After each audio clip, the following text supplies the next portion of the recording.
Welcome down to Lynchburg, Virginia. The final step of phase one of the renovation is complete. That new scoreboard out in right center field, set to debut, and I couldn't think of a better opportunity to debut that final part of that renovation than to host the number one team in the country.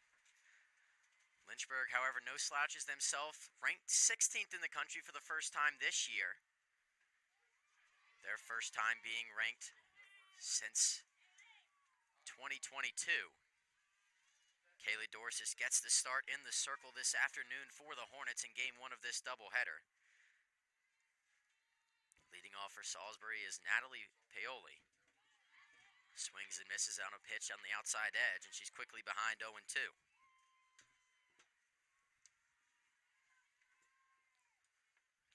Dorsis, best ERA in the conference. Also good enough for the 8th best in the country. That one hit foul and out of play.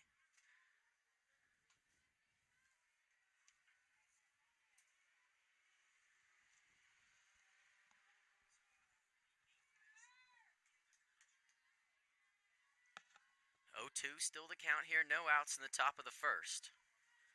Wind slowly blowing out towards left field. This one's hit high in the air out towards Tully and fouled ground. Make the catch for the first out of the game. And a good start and a good at-bat for Salisbury, but unable to get anything going with the first batter. Abby Mace will be the next batter for the Seagulls.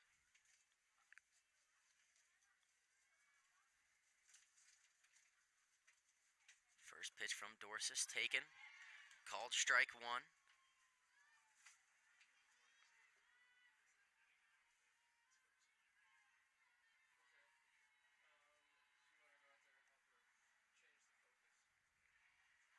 Here's the 0-1 pitch. That one misses up. Count evens at 1. In a month known for upsets, obviously March with March Madness going on, Lynchburg picking up a victory against the number one team in the nation last weekend, the Salisbury squad. They met twice, splitting that series. Both games, however, did come down to that final inning. Meeting on 2 separate days. In game 1, Salisbury walked it off in the bottom of the 7th. Game 2, Sarah Watts hit a go-ahead home run in the top of the 7th.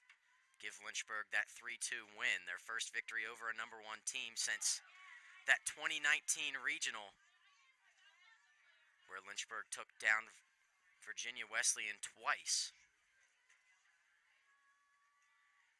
Positive signs for the Hornets. They sit 10-4 on the year.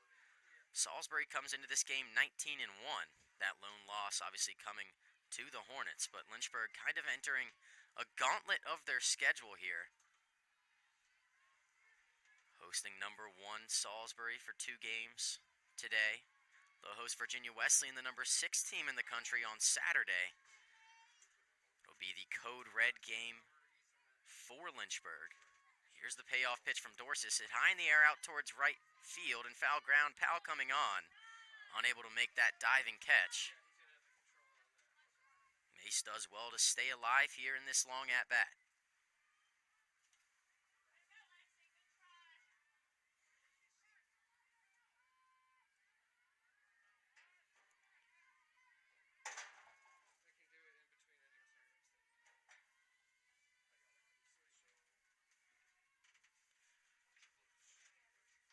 Dorsis looks home, throws there. This one fouled into the netting. Mason, a good at-bat here for the Seagulls.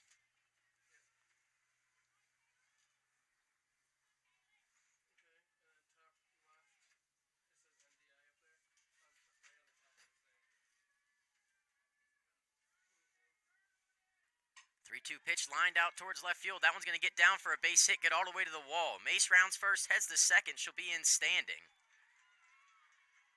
Ripped that ball over the head of Dooley out there in left field. Dooley just a little late to react there. It would have been a tough play for anyone in the country. That ball was hit very hard. Now batting, the designated player, bring up the designated player, Lindsey Windsor, one of many stars for Salisbury. Windsor on the year, batting .345, has made 19 appearances, starting in 18 of those games. This one lined over towards Watts at second. That one's going to get all the way to the wall as well. Mace is going to come home to score. And back-to-back stand-up doubles for the Seagulls gives them an early 1-0 lead here in the top of the first. A dream start for Salisbury, looking for a little bit of revenge from the last time these two squads met.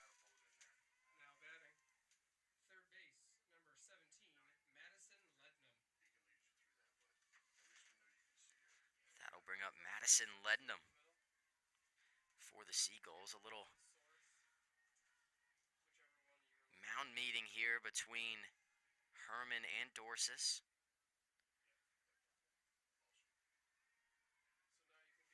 Haven't seen Dorsis get in too much trouble this year.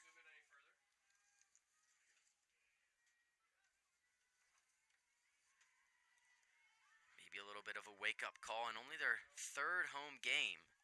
First two came against Mary Baldwin in the first week of the season. Dorsis misses just low.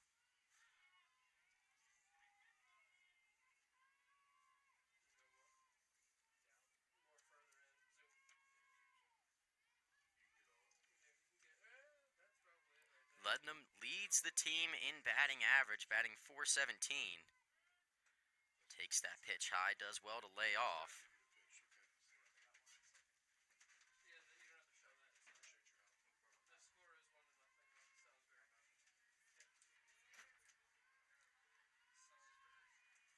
Three home runs to the name of Lednam thus far this year. Here's one popped in the air. That one's going to get out of play, foul.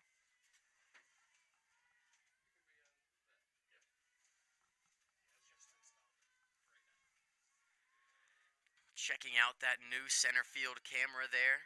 Something that a lot of people have been talking about for the Hornets. Lynchburg softball debuting their new scoreboard. LHSN debuting their new center field camera.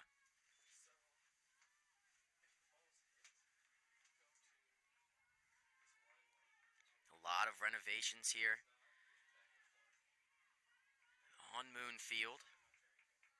Led to a lot of early success thus far this year for the Hornets. Dorsis behind 3-1. This one lined softly to Walter at short. Picks it up, pump fakes to second. Windsor back in safely. There was no play at first, so it'll be runners on first and second here with one out. That ball took a little bit of a spinny kick there before it got to Walter at short. Maybe if it would have bounced just a little bit firmer, it would have been a closer play at either base, but nothing you can do about that one if you're Walter and the Hornets. Just move on. Runner in scoring position is more important. They held her there.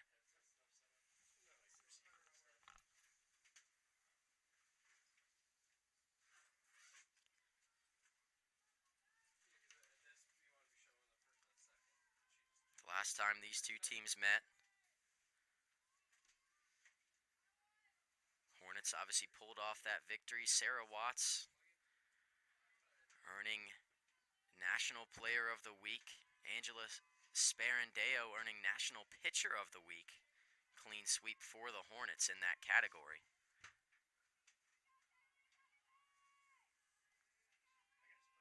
First pitch here to Myers. Catches that outside corner, side corner, side corner.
Softball.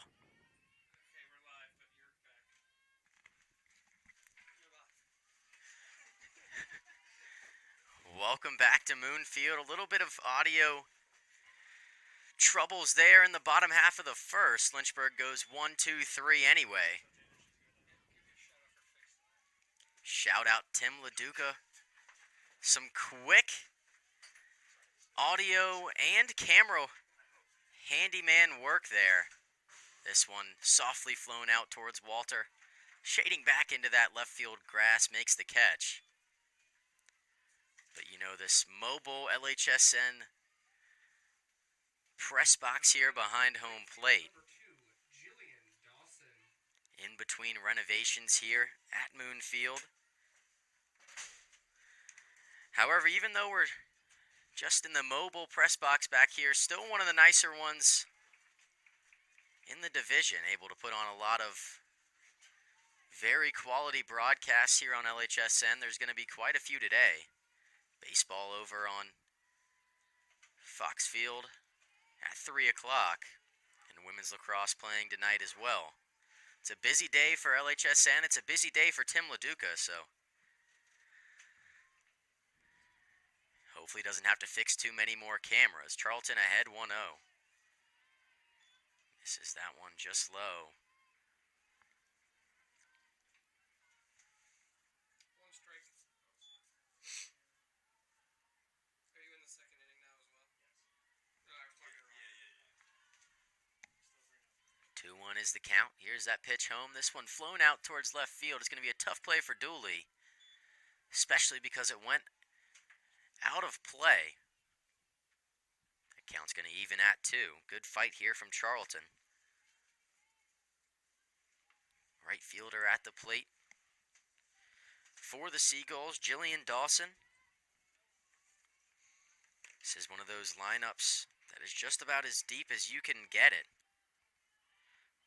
Dawson batting .354 on the year. It's crazy to say that out of all of their starters here, the lowest batting average is .297.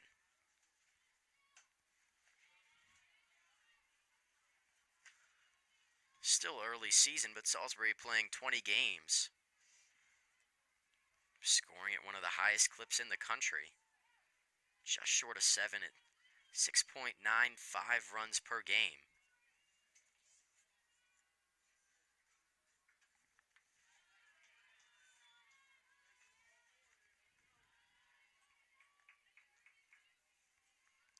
Dawson does well.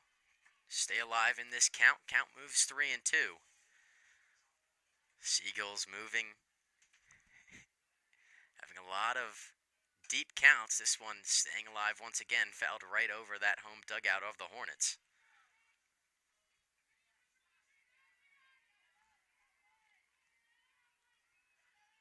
Wind now slightly blowing in out from center field. Not much to affect. Softball hit out that direction. Pitch from Charlton just misses off the outside edge.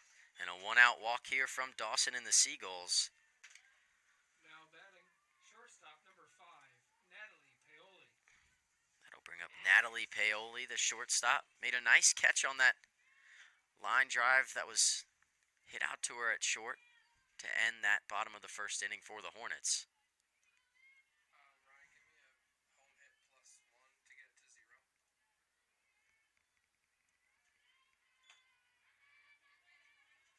Herman does well to keep Dawson where she is there at first. Please do the same thing for both home and away errors.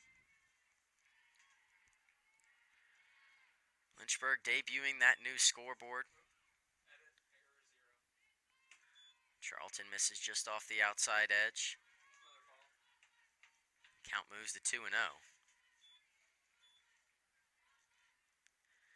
But definitely a program on the rise to where they were in years past. Obviously, last time Lynchburg defeated a #1 team in the country, it was Virginia Wesleyan, who the Hornets will host this Saturday in their Code Red matchup. The Marlins right now ranked 6th in the country, so no break for the Hornets.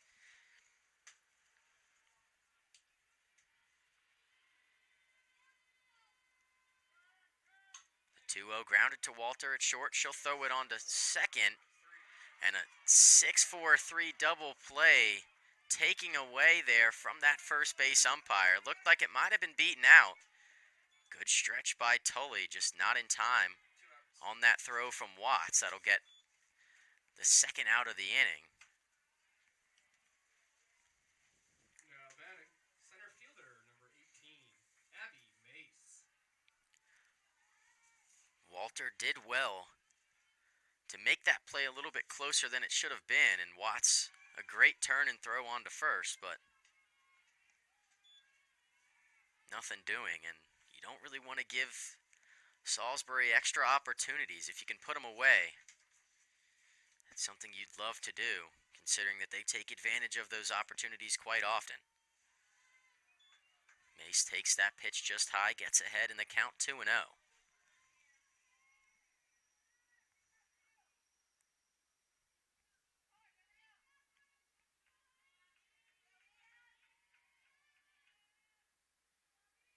Here's that pitch home.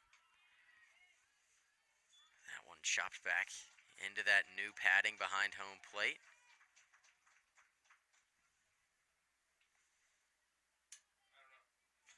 And that's going to be the end of the inning.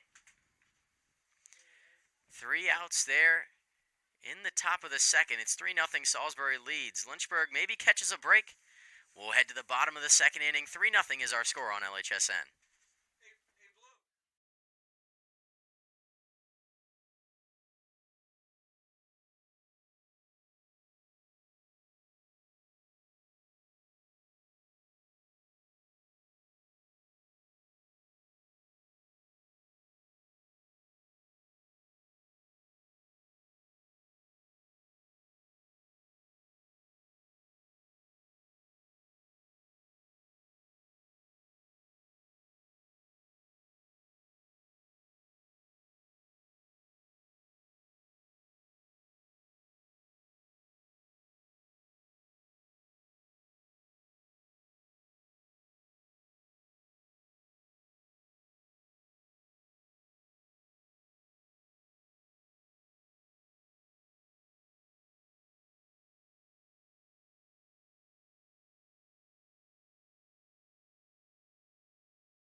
Welcome back, Lynchburg, Virginia.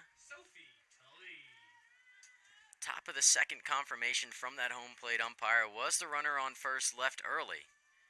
That resulted in an out. Maybe a situation of ball don't lie for the Hornets. They'll come up to the plate here in the bottom of the second, looking to cut into this Salisbury lead. It's 3-0.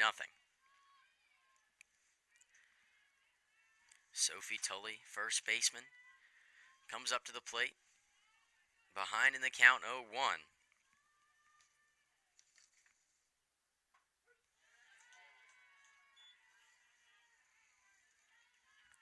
Sheets did well in the bottom of the first inning to go 1-2-3. We'll see if she can keep that same success here. The bottom of the second. Behind 0-2 is Tully. The 0-2 pitch home. Check swing misses outside. Appeal to first. Tully went around. And that'll be the first out here in that bottom of the second inning. And that'll account for the first strikeout here this afternoon for Savannah Sheets.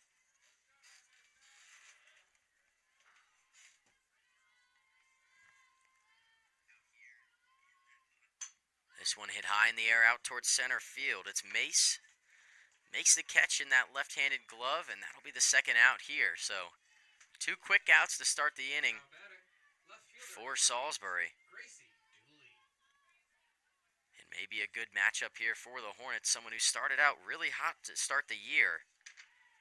Gracie Dooley earned that first Old Dominion Athletic Conference Player of the Week. She's batting .344 on the year. Takes a first pitch strike, 0-1.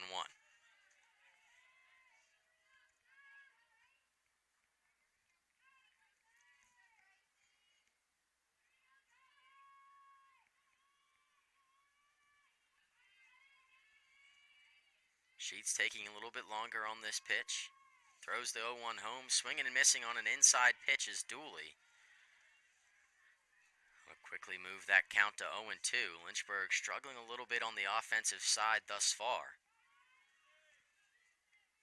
Only takes one hit, one play of good fortune to keep things going for the Hornets and light a fire under their offense. Won't happen here, however. Sheets goes 1-2-3 in the bottom of the second. Seagulls still on top 3-0. We'll head to the top of the third here on LHSN.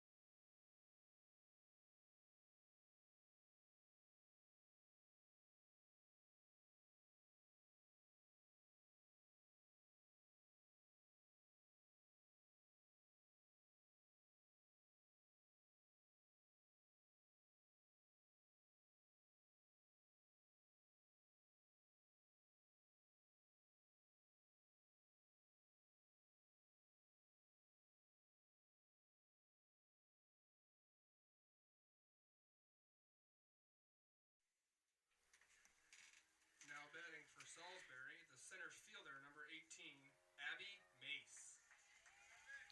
Welcome back to Lynchburg, Virginia. Abby Mace stepping back up to the plate. Her last at-bat ended a little prematurely because Paoli stepped off that first base bag a little bit early.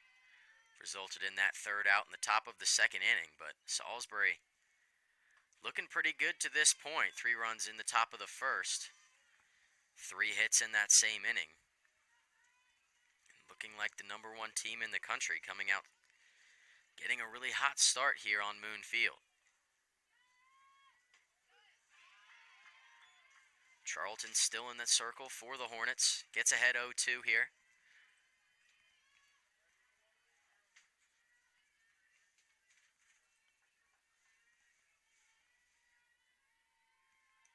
Here's that pitch home. Pitch misses just high. Good job by Herman to get up, make that catch.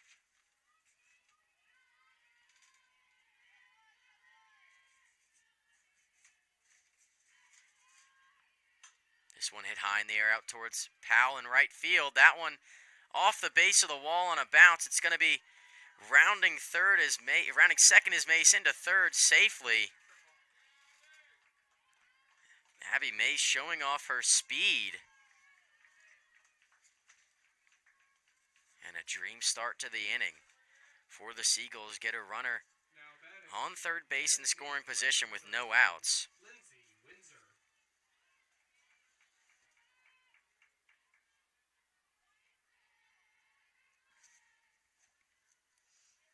That'll account for Salisbury's 7th triple on the year. So in a at-bat that Charlton looked like she had complete control of. Abby Mace fights back, hits that ball against the right field fence, and once again the Seagulls are threatening. We've seen in the early going these outfielders for the Hornets maybe misjudging some of the balls off the bat. There's one lined over the head of Watts. That one's going to get to the wall and will score Mace. Windsor's going to be in second, standing up again. Her second double of the day. The Seagulls extend that lead up to 4-0.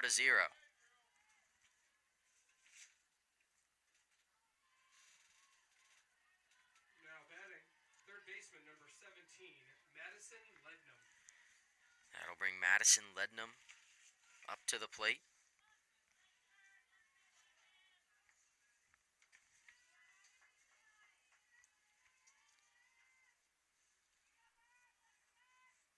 First pitch to her. Taken, called strike 1.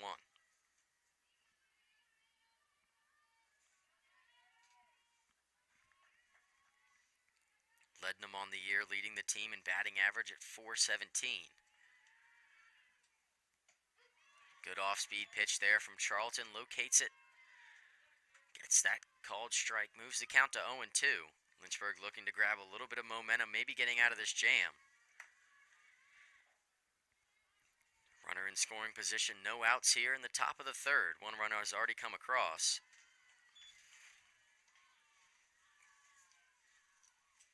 Charlton just misses off that outside edge there, moves the count to 1-2.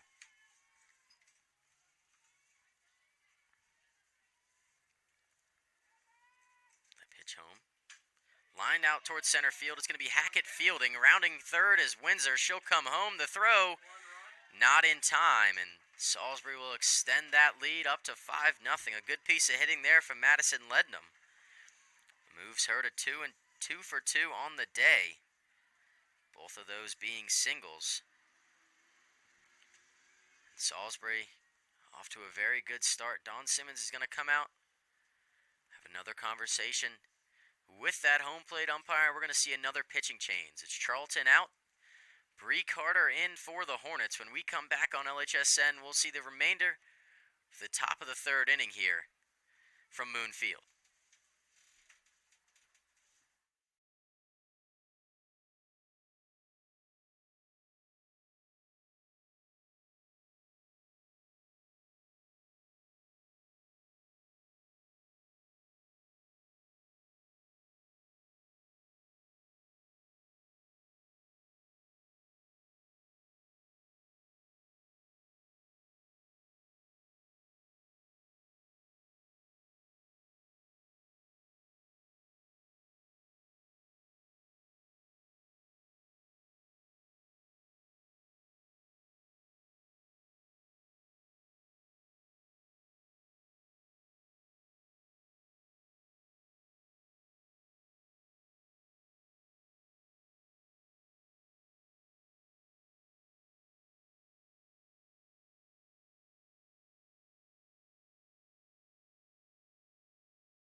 Welcome back to the University of Lynchburg. Lynchburg on their third pitcher here in game one of this doubleheader.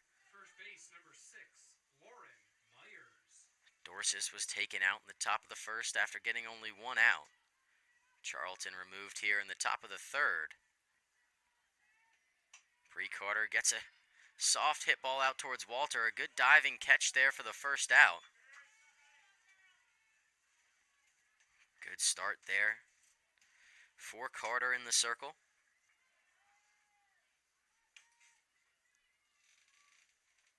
Now batting, the catcher, number 20, Emily Stockman. Emily Stockham up to bat. Takes a first pitch on the outside corner, called strike one.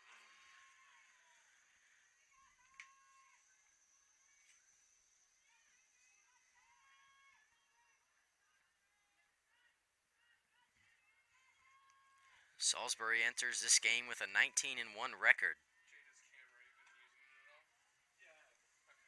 Stockham fouls that one off her leg.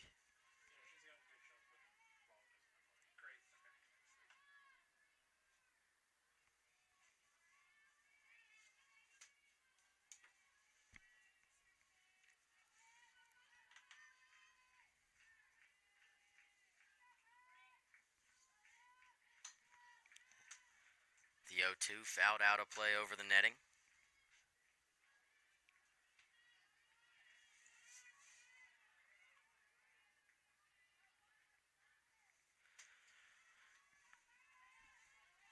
Salisbury has only allowed 5 runs in a single game 3 times this year. This one hit high out towards left field, but that one is going to get out of play.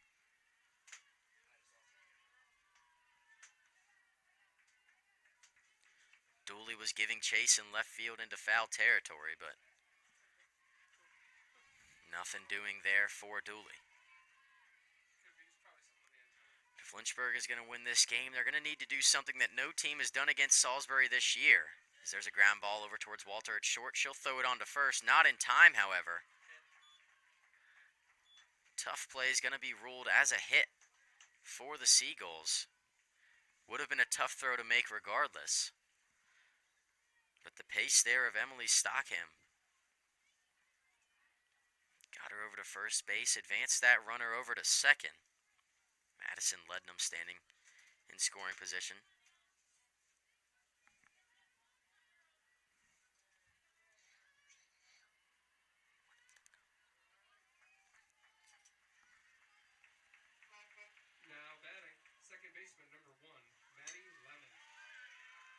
That one bunt. Herman makes the throw to first. Good play there from Herman. Good throw, a close play at first, but that infield umpire ruled that to be an out. That'll advance 2 runners into scoring position here for the Seagulls, threatening once again.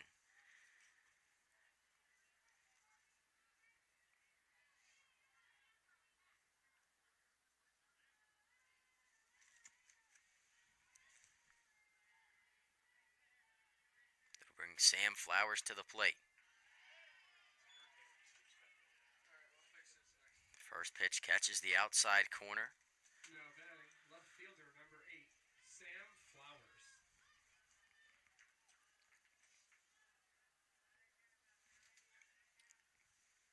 Carter's done a good job coming in relief here for the Hornets. Bree Carter only appearing in 2 2/3 inning this year.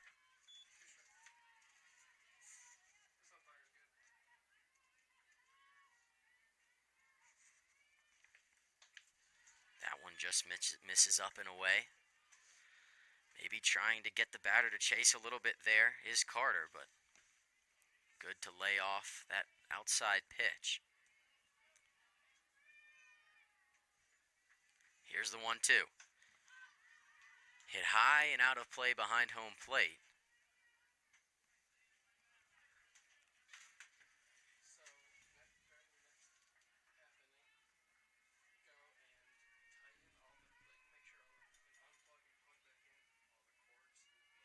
Here's the 1-2. Lined out towards left field, out of play again into those bleachers out there behind the dugout. The netting was extended down further. That one just creeping past it and into the watching crowd in left field. 1-2 again.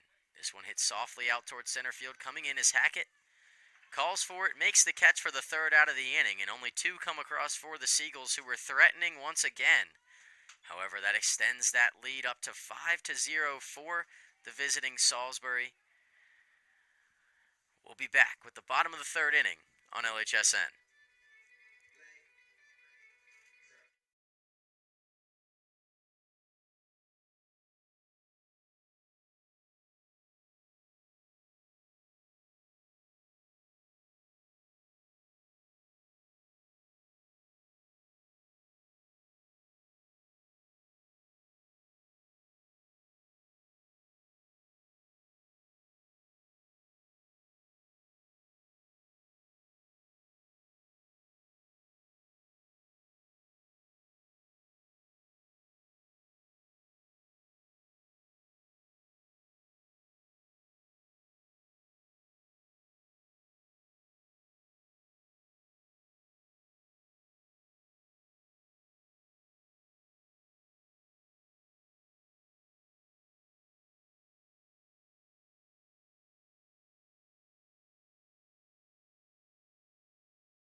Welcome back to Lynchburg, Virginia. It's a 5-0 lead for the number 1 team in the nation. A top 25 matchup here in Lynchburg.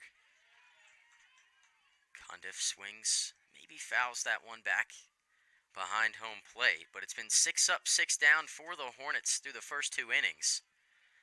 Not much doing on the offensive side of the ball for the home side. We'll see if they can improve on that here in the bottom of the 3rd. That one grounded foul down the left field line.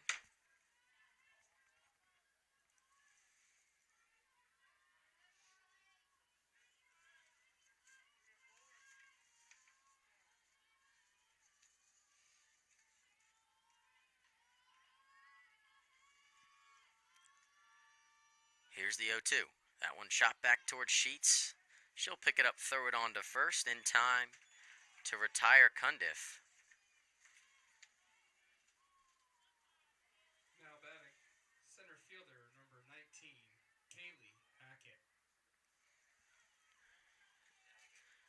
Haley Hackett stepping up to the plate for the first time today, the center fielder for the Hornets. Batting in that 8th spot. Here's the first pitch to her. Turns on an inside pitch. Might have gotten into that home dugout.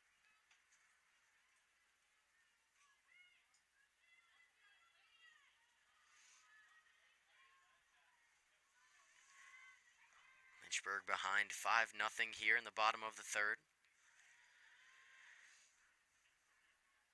This one chopped over towards short. The throw on to first is in time, and another quick at-bat there for Savannah Sheets.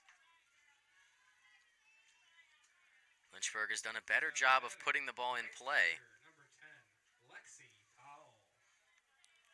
That'll bring up Lexi Powell. Her last time batting on this field, hit that home run over the left field fence, her first of her career. This one hit softly over towards second base. It'll be thrown on to first to Myers. And another quick 1-2-3 inning here for Salisbury.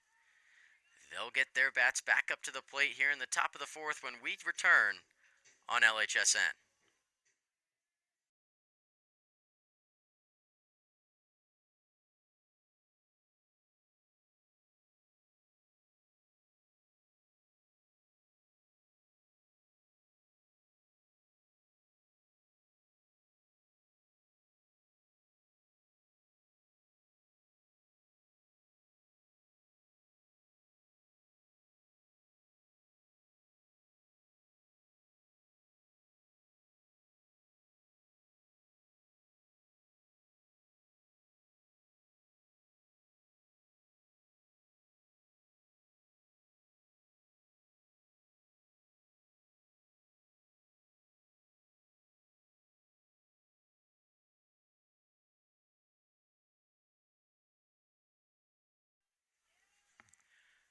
Welcome back to Lynchburg, Virginia. It's a 5-0 lead here for the Seagulls.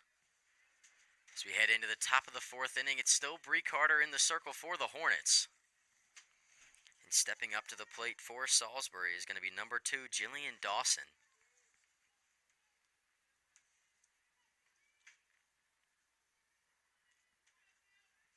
Now batting, right fielder number 2, Jillian Dawson.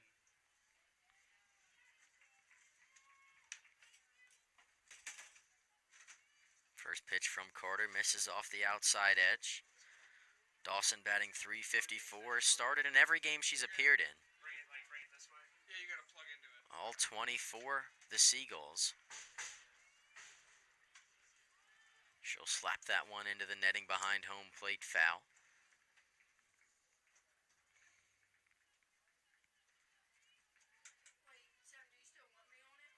You're gonna be out.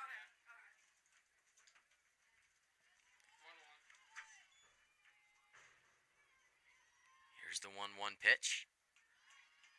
Just misses high. It was a good frame from Herman, but home plate umpire knows the strike zone well. 2-1 is the count. This one grounded towards Walter. She can't make the play off a tough bounce. And Sam Flowers is going to make it. It took a little bit of a skip there right short of Addison Walter. And that ball was hit relatively hard. If I had to rule it, I'd say that was a hit. Now batting, shortstop number 5, Natalie Paoli. And the leadoff batter for the Seagulls stepping back up to the plate, Natalie Paoli. Her last time up, grounded into a fielder's choice and then stepped off that first base bag a little bit early to end the top of the 2nd inning. Take the HDMI, that's the power cord. She'll lay down a bunt. Carter, tough throw on to first, is not in time. Watts was there covering the bag, and Paoli did a good job to beat it out.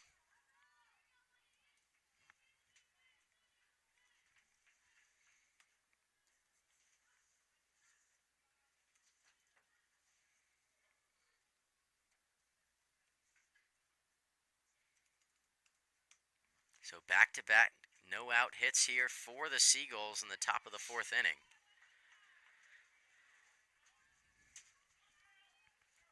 A team that averages just over 9 hits a game has reached that mark. Head coach Don Simmons is going to step out and have a word with the Hornets. Number 18, Abby Mace. The entire team stepping into that pitching circle.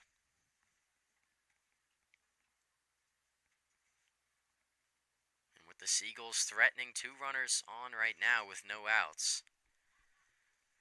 We talked about it earlier, Salisbury hasn't given up more than 5 runs in any of their games this year. They've only surrendered 5 3 times. It'd be a very important thing to keep the Seagulls where they are. Lynchburg has done a great job of getting out of situations similar to this the entire season. See if they can pull another one out of their hat.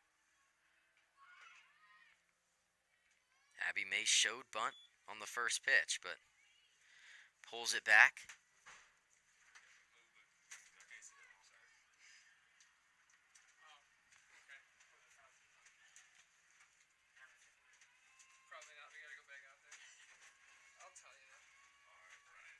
Here's the 1-0. Misses outside, ball 2.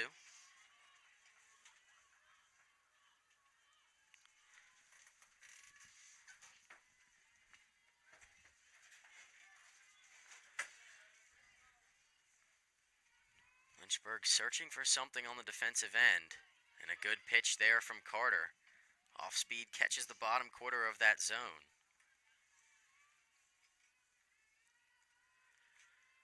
Lynchburg softball hosts number 1 team. Top 25 matchup in what has been a great month for sports in general.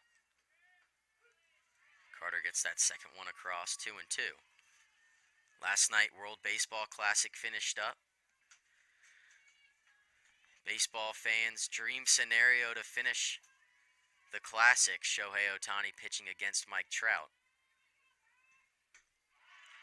Bree Carter gets her first strikeout of the game as Abby May swings and misses. Now batting, the designated player, number 10, Lindsay Windsor. And after falling behind 2-0 in that count, Bree Carter does well to fight back and strike out Mace. But that'll bring up Lindsay Windsor. Has 2 doubles on the day. This one hit high in the air, out of play, foul.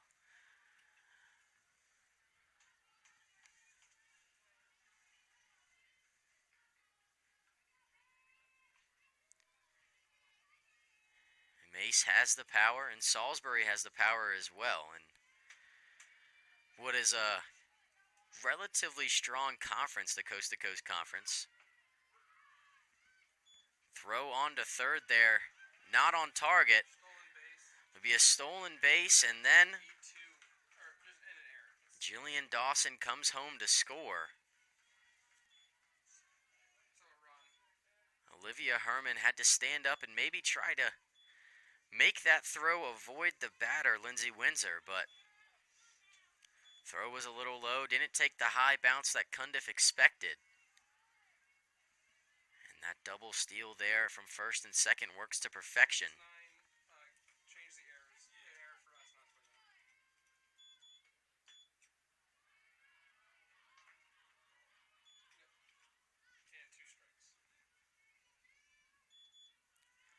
One and 2 is the count here for Carter. Windsor pops this one up. It's Carter who wanted it. Tully calls for it, however. Can't make the catch moving in towards home plate.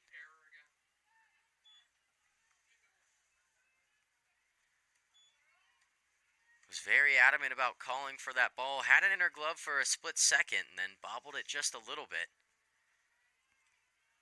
Maybe just didn't get it into the web of her gloving. Maybe caught her on the palm and fell out.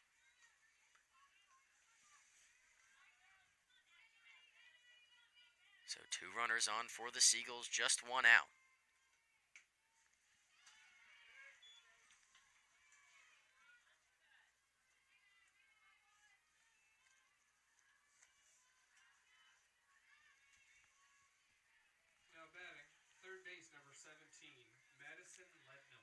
Madison Lednam at the plate.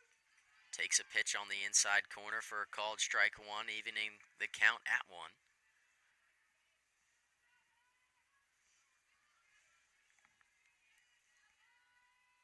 6-0 our score here in the top of the fourth. That one grounded past Tully into the outfield to Powell. Rounding third is Paoli. She'll come home. The throw in time. The tag from Herman is applied. And Lynchburg maybe grabbing a little bit of momentum. Just when it looked like Salisbury was going to extend that lead up to 7, Powell makes a great throw from right field. Herman applies the tag. And the Hornets needed something to get them going on both sides of the ball. Maybe that'll do it. Now batting, first baseman number 6, Lauren Myers. Lauren Myers at the plate takes a first pitch strike.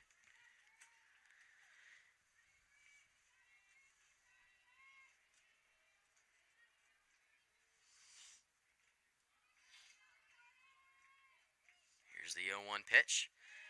Hit softly through to center field. Rounding third and coming home to score is Lindsay Windsor. And just when it looked like Lynchburg might get out of this inning, Carter got a ball that wasn't hit too hard, but right into that gap between the second baseman and shortstop. Salisbury extends that lead up to 7 with Emily Stockman coming to the plate. Now batting, the catcher number 20, Emily Stockman.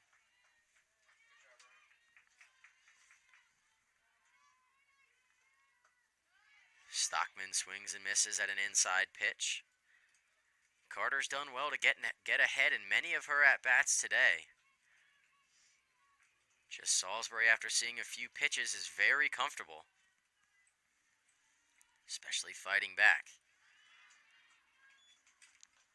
Stockman takes that pitch up. Count evens at 1.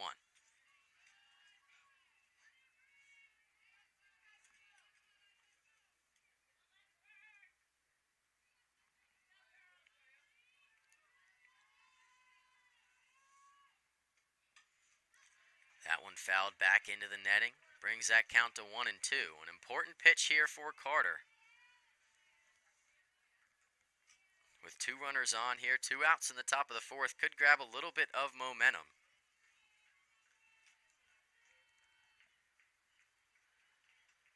That one just misses off the outside edge. Tried to get Stockman to chase, but Stockman had other ideas.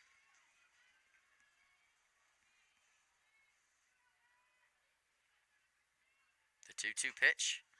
Hit high in the air down the left field line. That one's going to get out of play.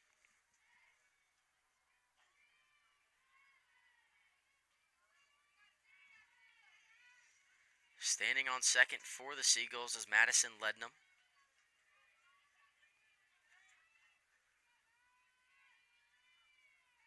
The 2-2 pitch from Carter. Swung on and missed. Strike 3. Carter gets her second strikeout, gets out of the inning, but 2 runs scratched across from the Seagulls extends that lead up to 7. Lynchburg will have a chance to respond here in the bottom of the fourth when we return on LHSN.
Welcome back to Lynchburg, Virginia. Savannah Sheets still in the circle for the Seagulls. Now batting, the shortstop, number 3, Addison Walter. Addison Walter stepping up to the plate. She grounded out to the first baseman in her first at-bat. Lynchburg has gone down in 9 straight. Savannah Sheets retiring all 9 in the first 3 innings. Done a good job to this point. Lynchburg needs to get something going here. That pitch misses inside. Good take from Walter.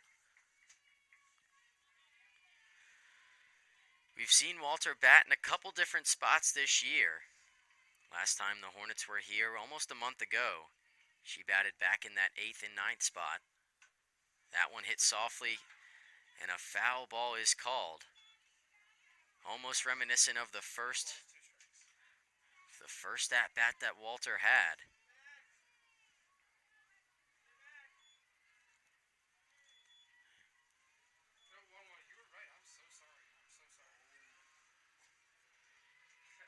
Count sits at 1-1. Here's that pitch home from Sheets. Misses low and away in the dirt. Take my example that I said I'm sorry. You were right. Everyone makes mistakes.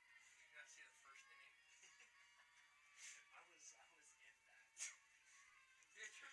Here's a 2-1 pitch. Good off-speed pitch on the outside corner from Sheets. Even the count's at 2.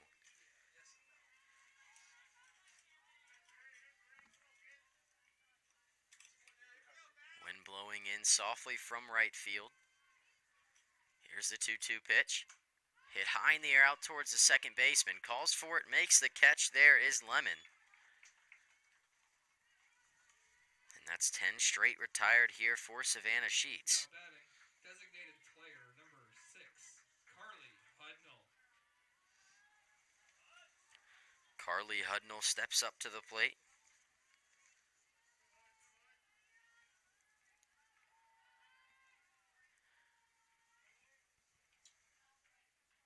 Hudnall in her 35 at-bats this year has put it in play 34 times. She does it again there. Back to Sheets. She'll throw it on to first in time. And 2 quick outs once again here in the bottom of the 4th. Now batting, second base, number 7, Sarah Watts.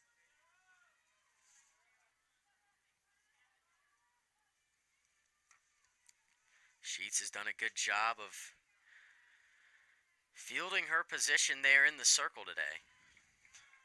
Second or third time that ball's been hit to her, and she calmly throws it on to first. But Sarah Watts, power at the plate coming up, trying to light a fire for the Hornets.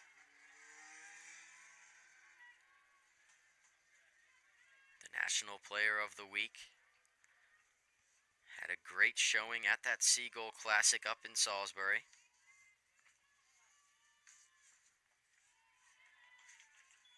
Takes that pitch, moves the count to 2-0.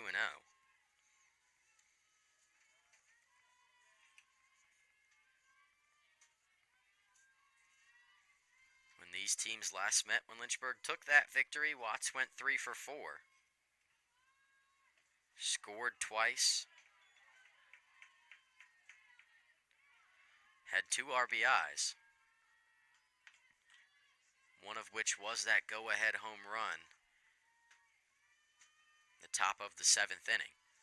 She is ahead 3-0 in this count. And a good pitch there from Sheets. Keeps her alive in this at-bat. 3-1 is the count.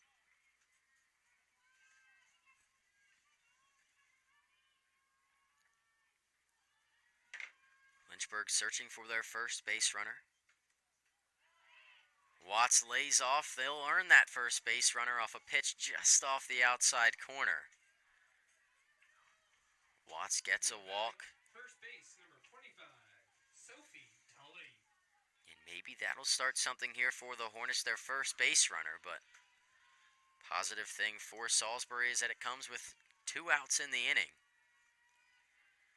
It's tough to start a rally, especially with 2 outs. Sophie Tully steps up to the plate, takes the first pitch low, ball one.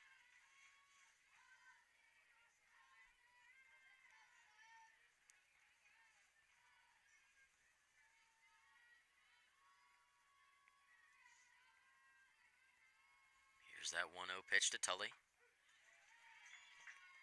Good pitch on the inside edge, evens that count at 1.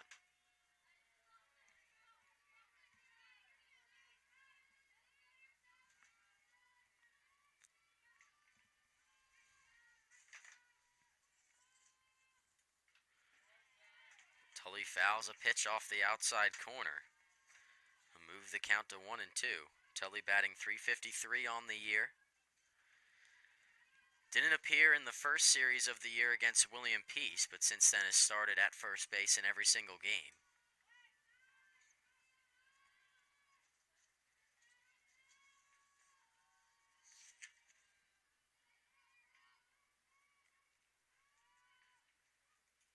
One-two pitch off speed, lays off.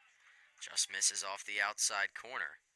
Evens the count at 2, so a couple of good at-bats here for the Hornets, who have gone down relatively quickly in every other inning, almost every other at-bat. 2 in a row that are making Savannah Sheets go just a little bit longer than usual. 2-2 pitch misses in the dirt. Tully fights back, runs that count full.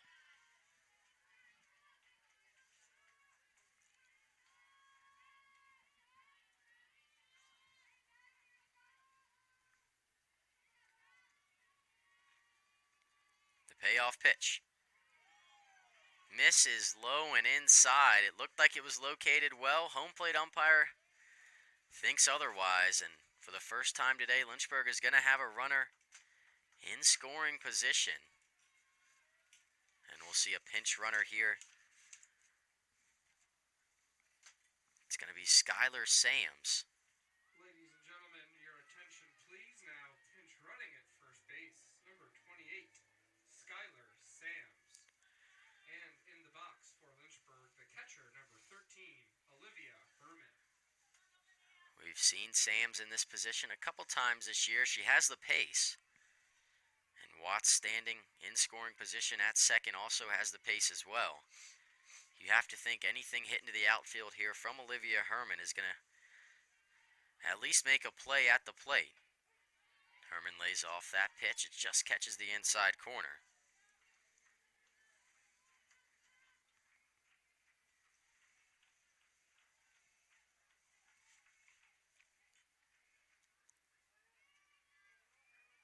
Here's the 0-1. Herman lays off, evens the count at 1.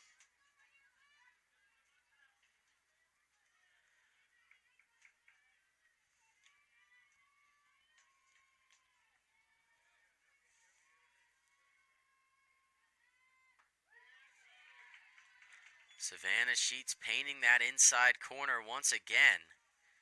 Stone 3 straight pitches about right in that same spot here to Olivia Herman. Connected with 2 of them. And now count moves to 1-2 with 2 outs here in the bottom of the 4th.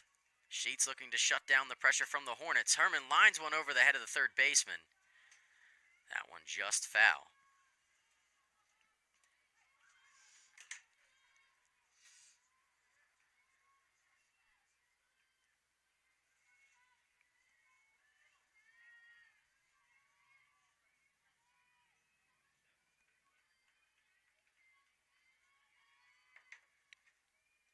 Here's that 1-2 pitch again. This one grounded right back to Sheets. She'll pick it up, throw it on to Myers at first. And the threat is distinguished from the Seagulls. Salisbury still holds on to that 7-0 lead here as we head into the top of the 5th inning here on LHSN.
Now batting for Welcome Salisbury, back to Lynchburg, second base, Virginia. number 1, Maddie Lemon. Another change on the mound for the Hornets. It's Madison Barnes stepping in relief for Bree Carter. Barnes on the year, 6 1/3 innings. Has a 1-0 record. That ERA sitting just above 3. Wouldn't be surprised later if we maybe see some of the pitchers used for the Hornets in Game 2 of this doubleheader. None of them going super long. This one lined out towards left field. That one just inside that foul line, and rounding first and heading to second is Maddie Lemon with a lead-off double.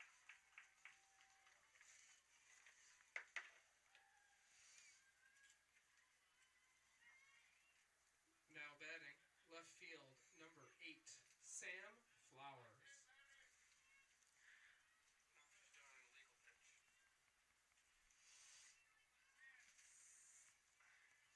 The 4th extra base hit of the afternoon for the Seagulls. Puts yet another threat in scoring position. Haven't been many clean innings for the Hornets, but it's always tough, especially when you're going against the number 1 team in the country. That one misses just low. Good pick there from Herman behind the plate to keep that ball away from the backstop and keep Lemon on second.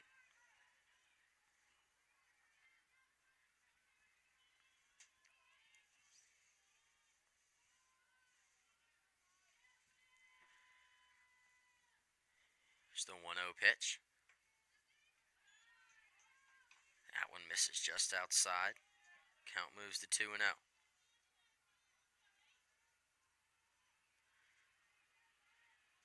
Flowers 0 for 2 on the day.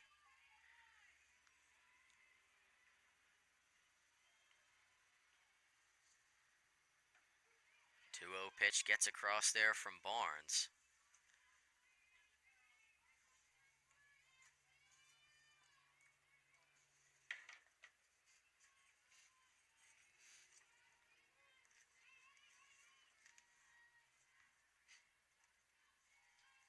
Here's the 2-1. That one misses low again. Advancing to third is Lemon. The throw was in time, and a great pick from Walter. Tags Lemon out at third base.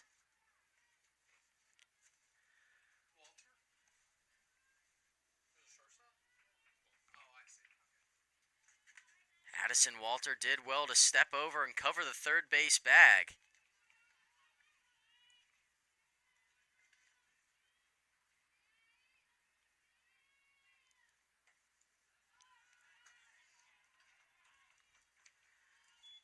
Madison Barnes is going to issue her first walk. Sam Flowers reaching for the first time this afternoon.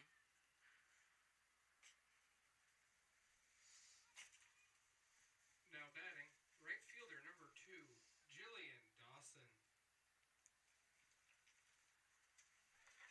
Brief discussion here between Olivia Herman and Madison Barnes in the circle. Jillian Dawson stepping up to the plate for the Seagulls, batting in that 9th spot. Have to think that conversation had something to do with the fact that there's one out, and the top of the order is looming on deck.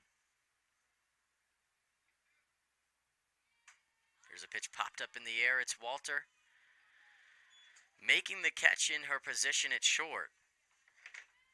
Gets that second out of the inning.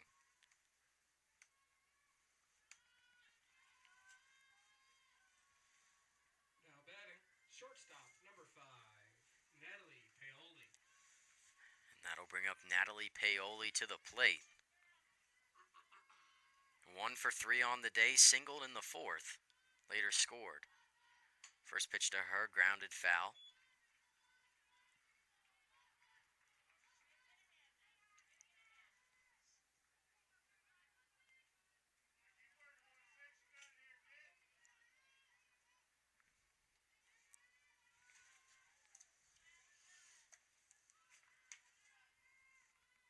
Paoli batting .373. Hits this one high in the air out towards Dooley in left field. Makes the catch just short of the warning track and ends the inning here in the top of the 5th for the Hornets. They'll have a chance to dig into this 7-0 lead for the Seagulls in the bottom of the 5th inning when we come back on LHSN.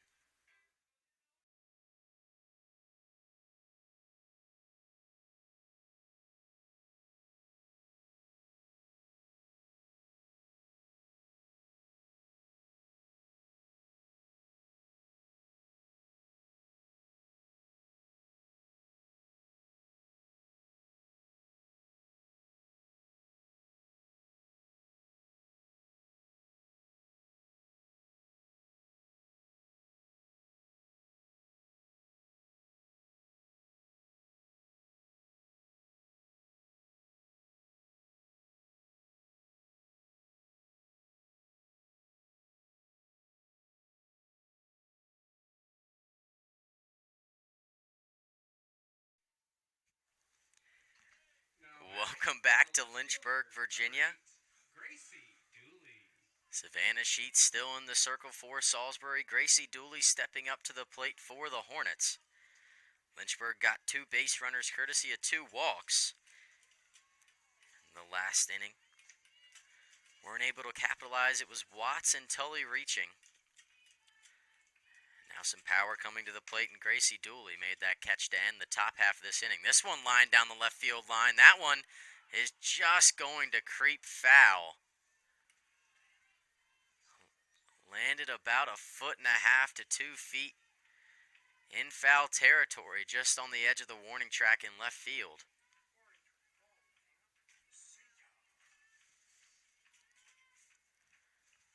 Positive sign for Dooley. Catching up to that pitch from Sheets. Not many people have been able to put it in play like that today.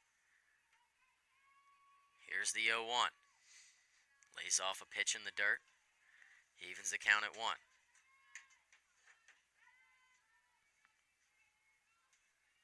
It's important for Lynchburg to grab some momentum in the last couple innings of this game, regardless if they come back and take game 1 or not.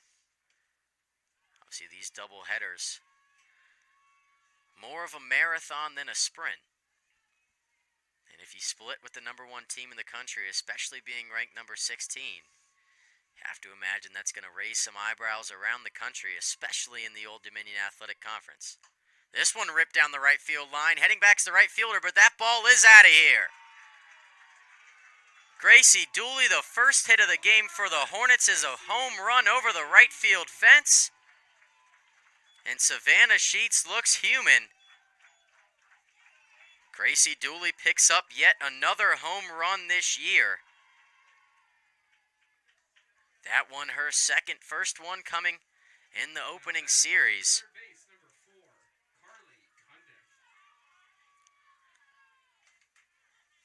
Definitely grabbing some momentum for the Hornets. Talked about it in the top half of this inning, how important it was to get out of that jam. And Gracie Dooley saying, I can create my own offense.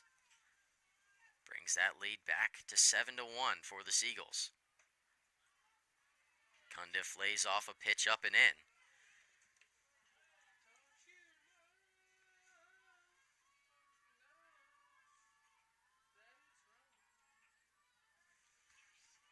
Here's the 1-0.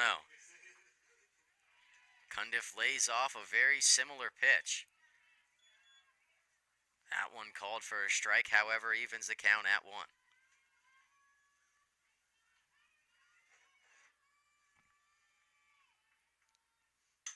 1-1 pitch grounded back towards Sheets. She can't make the play. The shortstop Paoli can't make the play either. And back-to-back hits from Dooley and Cundiff give the Hornets some more life here in the bottom half of the 5th.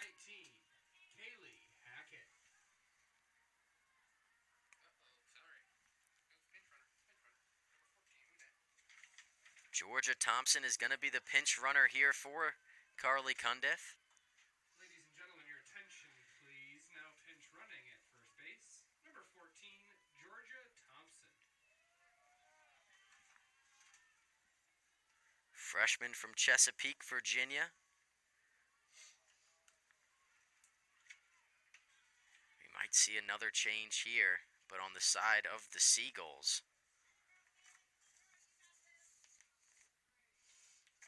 As head coach Lord steps out. has a discussion with the home plate umpire, and it will be a pitching change here this afternoon.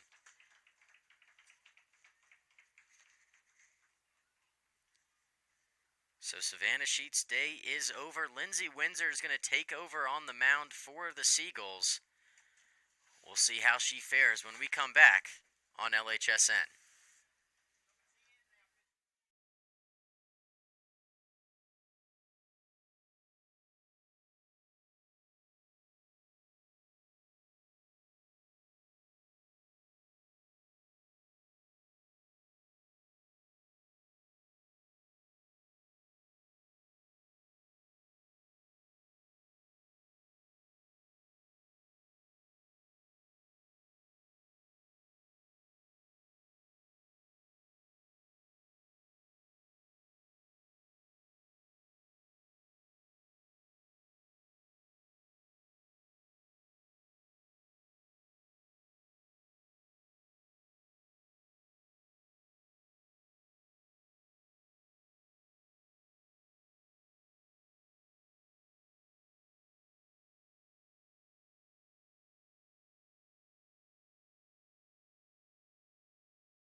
Welcome back to Lynchburg, Virginia. Savannah Sheets taken out of the circle, the bottom of the 5th inning. But that'll bring up the best pitcher for the Seagulls, Lindsey Windsor. Hackett lays down a bunt that goes foul. Windsor on the year, a 1.04 ERA. This is a pitching staff for Salisbury that is very deep. They're ranked highly for a reason. Hackett swings and misses on a pitch off the outside edge, and that count moves to 0-2. A quick start here for Windsor on the mound.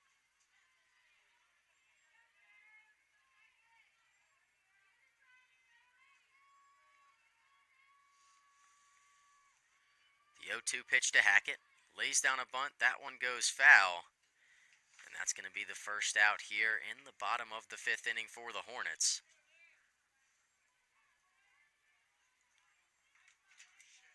Hackett trying to advance that runner over to second base, but was unsuccessful. Going to bring up Lexi Powell, the right fielder.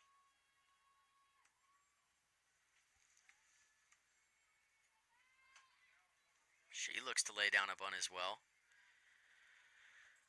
She's done that with some consistency this year. Right fielder, number 10, Lexi Powell. About a month ago when we saw the Hornets play in their home opener. Batted leadoff and dropped a few bunts, reaching base on most of those. So we know she has the pace to beat it out.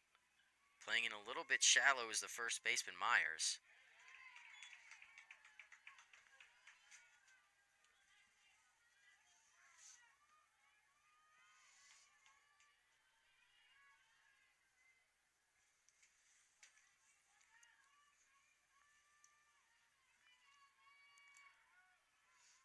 Powell calls for time. Count 0-2. Lynchburg after this don't really get much of a break. They'll start conference play on Saturday against Virginia Wesleyan, the 6th-ranked team in the country. Then they host Marymount and Guilford, before heading on the road April 2nd to take on Ferrum. Salisbury after this take on Randolph tomorrow afternoon. Just about a 5 to 10 minute drive from where we are standing here behind home plate at Moon Field.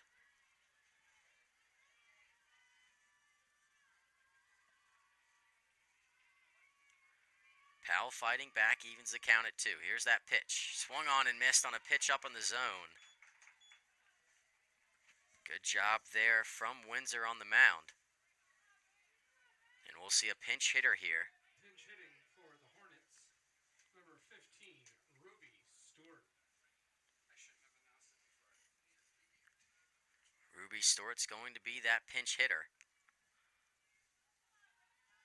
taking the place of Addison Walter. We've seen Stewart play a little bit of short, a little bit of second this year.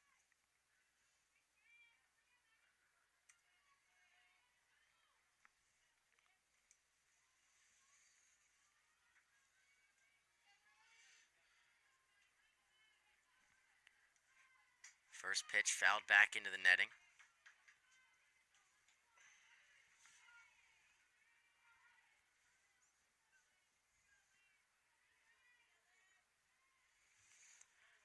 Two outs here in the bottom of the fifth. Dooley got things started in the scoring column for the Hornets with that home run over the right field fence.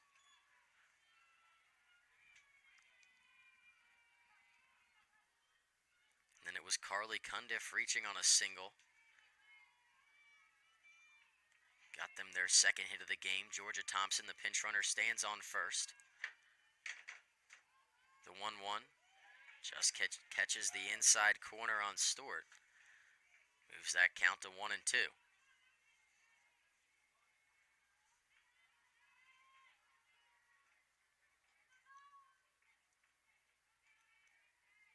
Here's that pitch. Just misses off the outside edge, evens the count up at 2. Stewart does well to fight back in this at-bat.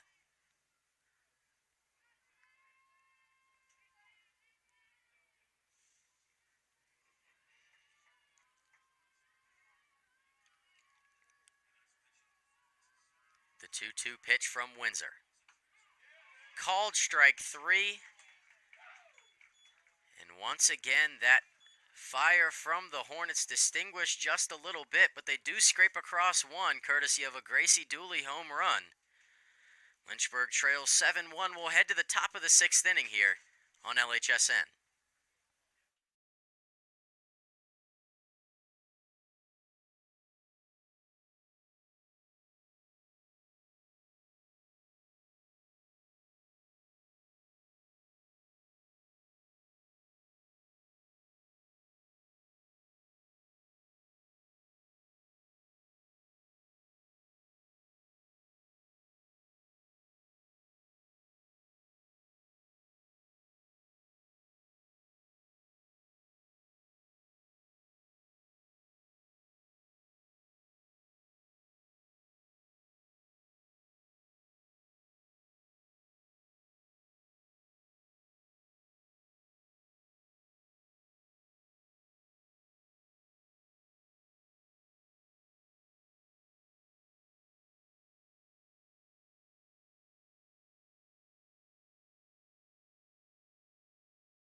Welcome back to Lynchburg, Virginia.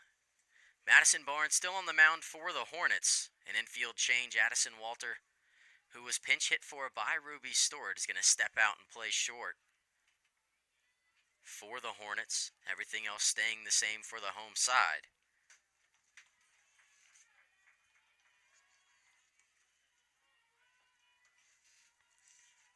First pitch from Barnes. Just misses low there to Abby Mace. Now batting, center fielder number 18, Abby Mace. Mace 2 for 3 on the day with a double and a triple. However, struck out her last time up. Good pitch there from Barnes on the outside edge.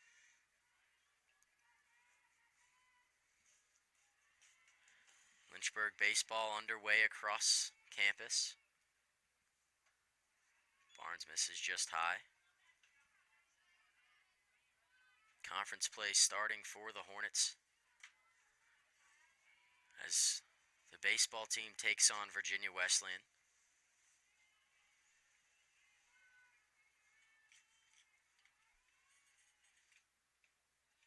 2-1 pitch from Barnes misses low. A lot of Lynchburg teams at the moment ranked in the top 25 in their respective sports. Softball obviously 16th. Men's lacrosse 13th. Baseball 12th.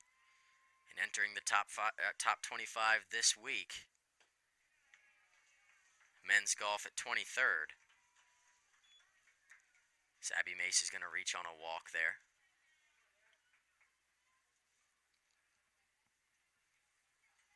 Now batting, the pitcher, number 10, Lindsay Windsor.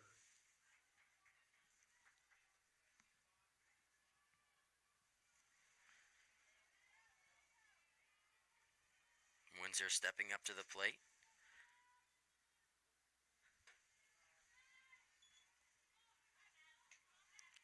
Two doubles on the day for Windsor, also reached on an error.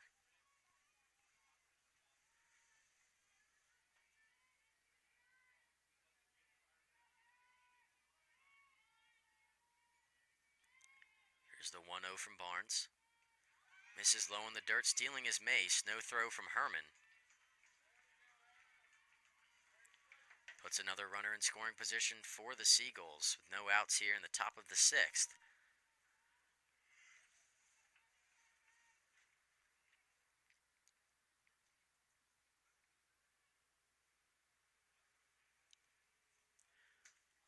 See another brief conversation here between Olivia Herman and Madison Barnes.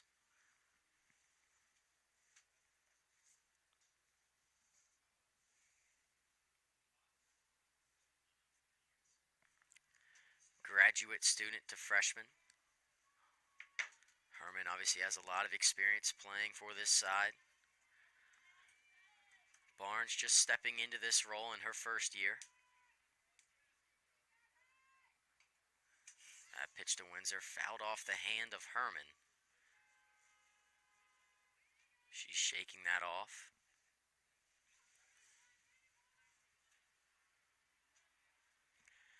Never a comfortable feeling, but Herman quit back behind the plate.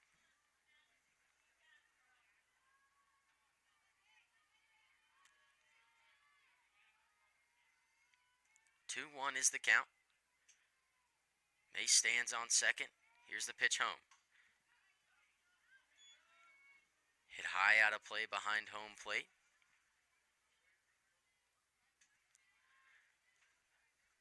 Got over our mobile press box here. Might have snuck close to that new traffic circle. Here's the 2-2 pitch from Barnes.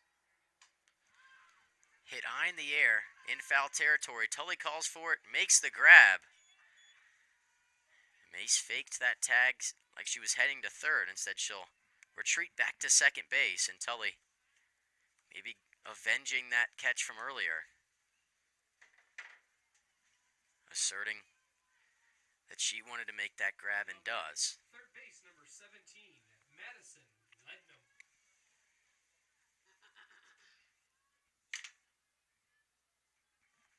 Madison Lednum steps up to the plate now for the Seagulls. She's 3 for 3. 3 singles on the afternoon. First pitch from Barnes misses high and away.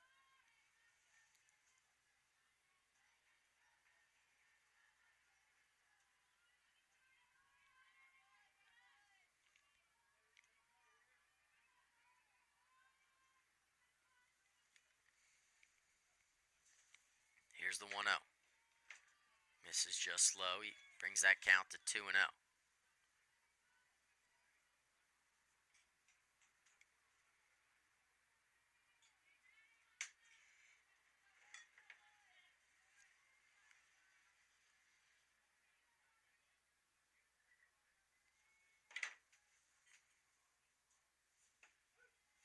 Two-0 pitch from Barnes catches the bottom edge of the strike zone.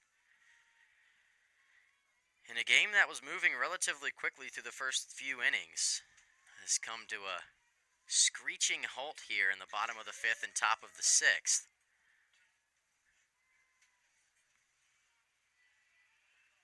That one misses just low from Barnes, brings the count to 3-1.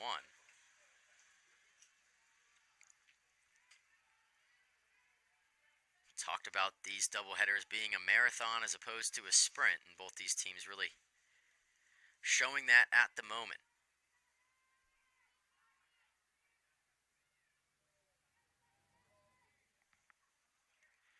3-1 gets away from Herman behind the plate. It'll allow Mace to advance over to third base. There'll be runners on the corners with one out.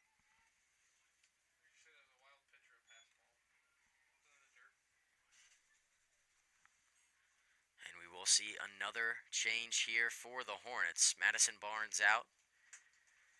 And it's going to be Clausen stepping in. And we'll step aside, take a little bit of a break here on LHSN.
Welcome back to Lynchburg, Virginia. First baseman, number 6,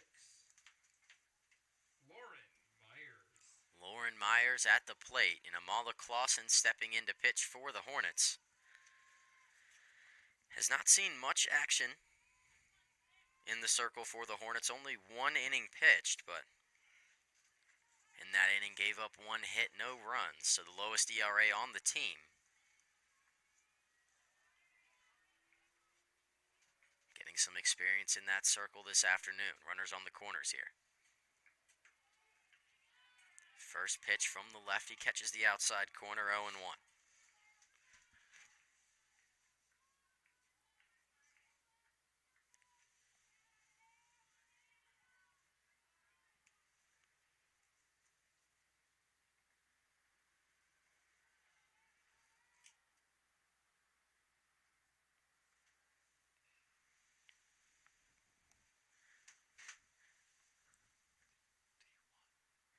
Amala Clausen played her freshman year at Division I Appalachian State in Boone, North Carolina. Division I school, stepping in to take on number 1 team in the country here. Clausen making that change over to Lynchburg. Some and most would say a better change. University of Lynchburg, a great spot.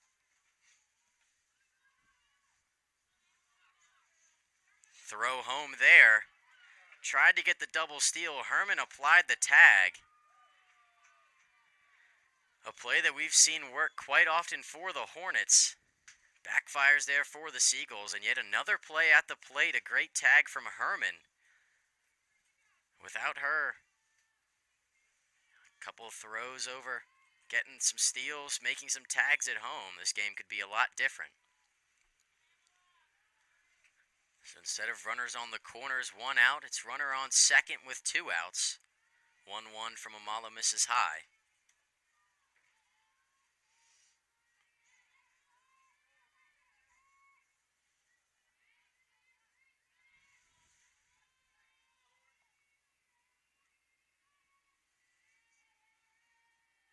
Clausen behind 2-1. That pitch home, hit hard out towards left center field. Going back is Dooley, but that ball is well out of here. Lauren Myers, the first baseman, turns on that pitch, fires it over the left field wall. Brings that lead up to 9-1 for the Seagulls. And the Hornets now will have to look to respond in the bottom of the 6th. So you look like we might have a pinch hitter here for the Seagulls.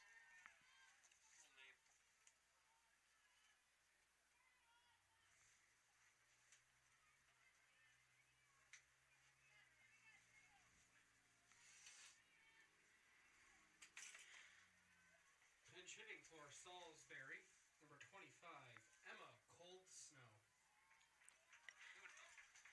Emma Cold Snow stepping up to the plate. The first pitch to her. Misses up and in. Cold Snow gets out of the way.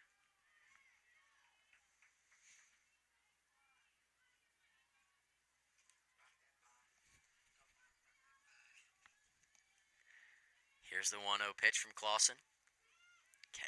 Catches the outside edge. A good pitch to paint the corner. Evens the count up at 1.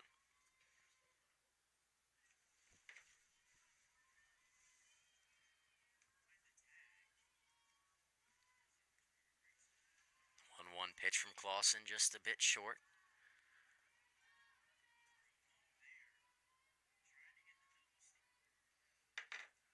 2-1 is the count. Here's that pitch home. Hit hard out towards Watts. She can't make the play at second. It's going to trickle its way into the outfield.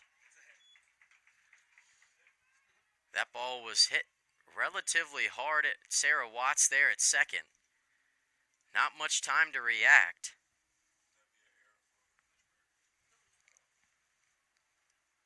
I believe statisticians this afternoon are going to rule that one as a hit. Tough play over there for Watts.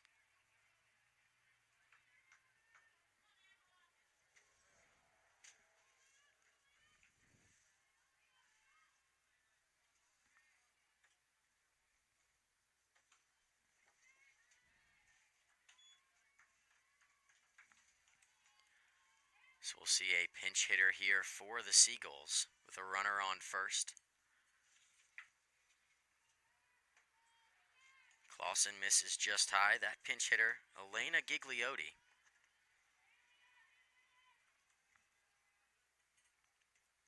Freshman from Dover, Delaware. She's ahead in the count, 2-0.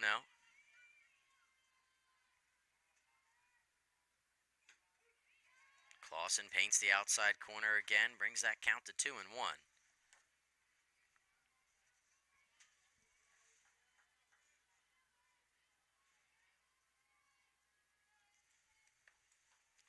Here's the 2-1. Just off the outside edge, brings that count to 3-1 now.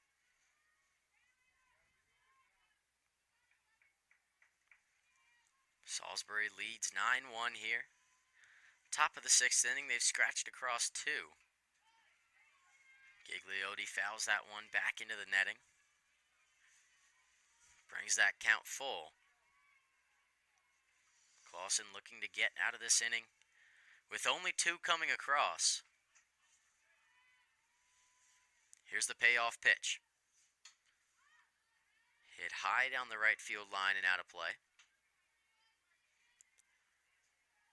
Salisbury has scored in 2s today almost. First inning they put up 3. Since then, 2 in the top of the 3rd, 2 in the top of the 4th, and 2 in the top of the 6th.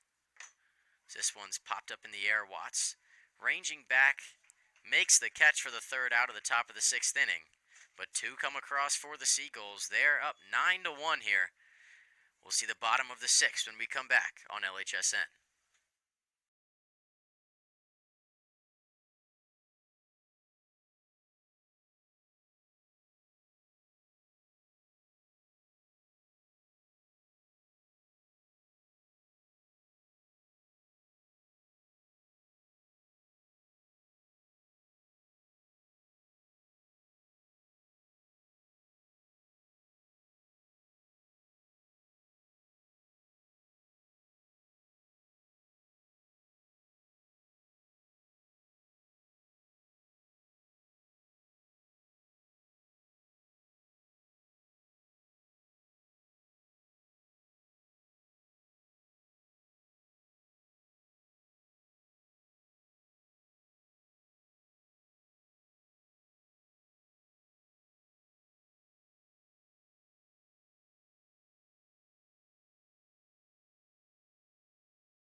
Welcome back to Lynchburg, Virginia. A couple changes here on both sides.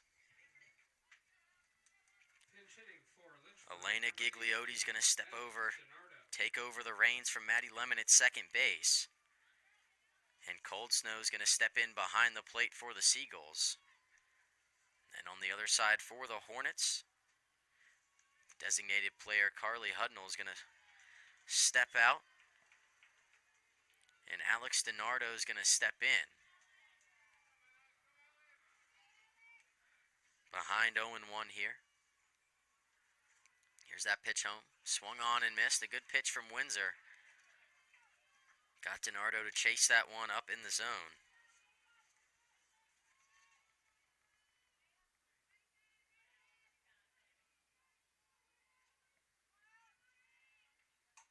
That one hit softly right back at Windsor, who makes the catch. Was almost hit off the hands or the grip of the bat there from DiNardo, but Now batting. good grab from Lindsay Windsor in the circle. We'll bring up Sarah Watts to the plate. Reached on a walk her last time up.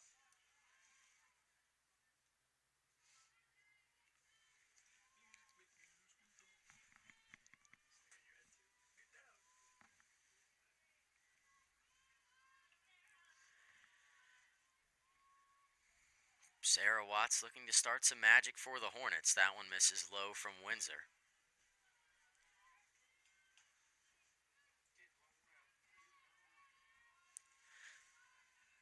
This is the third game these two teams have met in the last week. Salisbury took game 1, Lynchburg took game 2. Salisbury leads this third game, 9-1 here in the bottom of the 6th. Sarah Watts, the hero for the Hornets in the upset last weekend. Trying to start a late rally here for the Hornets. She's ahead in the count 2-1.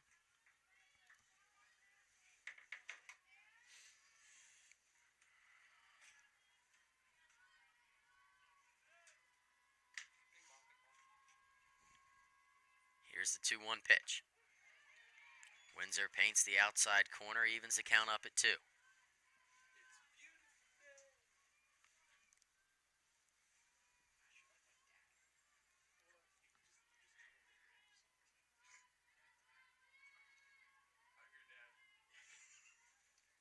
Here's the 2-2 pitch. That one just misses outside. Count runs full.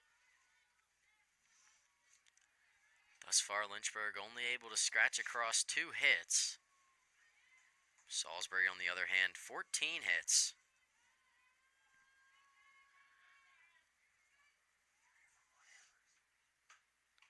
Watts lines one back off the ground right into the glove of Windsor. And another great play from these pitchers fielding their position. And Tully comes up, representing what could be one final hope for the Hornets.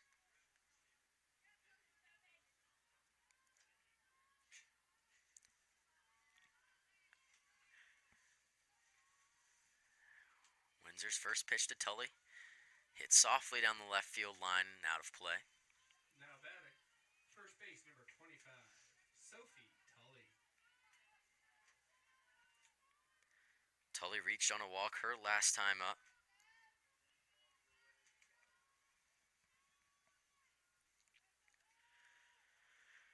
Tully just looking to start something here for the Hornets. Some power coming up on deck and in the hole. Tully fouls that one off over the head of the away dugout.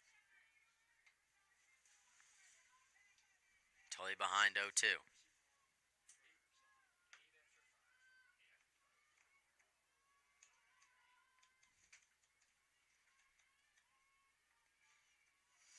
Here's the 0-2 pitch. Frames the outside corner. Strike 3 called. Out number 3. And that's going to do it here in game 1 of this doubleheader. After 6 innings, final score is Salisbury 9, Lynchburg 1. We will Salisbury picks up a 9-1 win, moving the series between these two teams, the 2-1 on the year. Lynchburg looking to bounce back here in about 30 minutes on LHSN when these two teams will meet once again in a top 25 matchup on Moon Field.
Welcome back to Lynchburg, Virginia. Salisbury took game 1, 9-1. Lynchburg looking to respond. Angela Sperandeo on the mound. Sperandeo picked up the win last time these two teams met, earned National Pitcher of the Week honors in result of that game.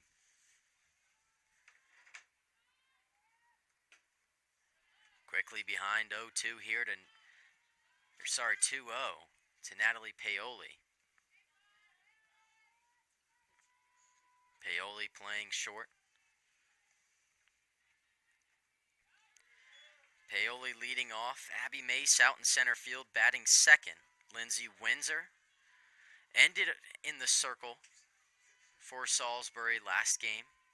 She's going to be the starting pitcher for the Seagulls in game 2.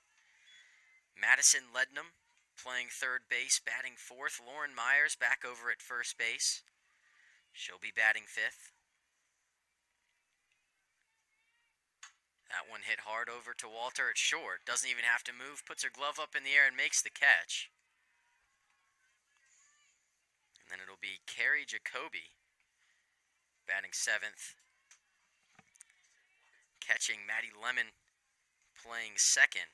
Now batting eighth. Fielder number 18, Abby Mace. And Jillian Dawson batting ninth, playing right field. And then that 10th player for the designated player out in left field, is Sam Flowers.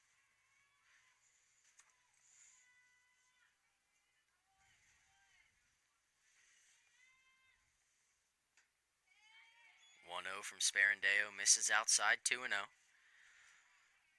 Salisbury did a good job in game 1 of getting ahead in counts and then going from there. But that just led them to be a lot more comfortable in not so favorable count situations, getting behind 0-2. Salisbury fought a lot back in game 1 of this doubleheader. These teams have already met 3 times this year. Salisbury leads 2-1 in the series. As that one misses in the dirt, Sperandeo behind 3-1. Salisbury enters this game 20-1 on the year. Lynchburg 10-5. Sperandeo dots the outside corner there on Mace. Runs that count full. But Lynchburg, sitting at 10-5, can hold their head high, knowing that some of their losses came against number 1 team in the country, Salisbury. This one grounded over to Cundiff. It's going to get by her glove and out into the outfield. It's a tough play. It was hit hard. Not sure she got a piece of her glove on that ball.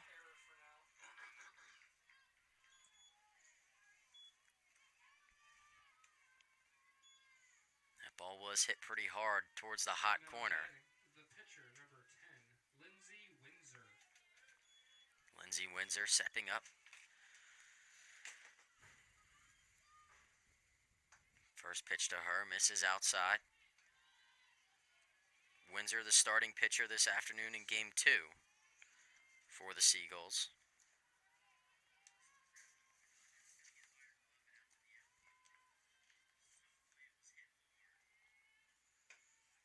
1-0 misses high. Herman behind the plate once more, checks on Mace standing at first.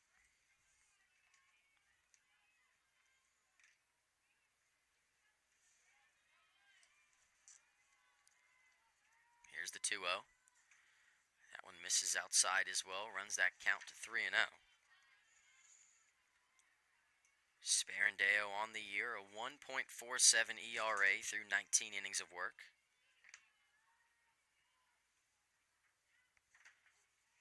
Gets that one across, stays alive in the at-bat. Has had to work a little bit harder here in the top of the first than she maybe would want to.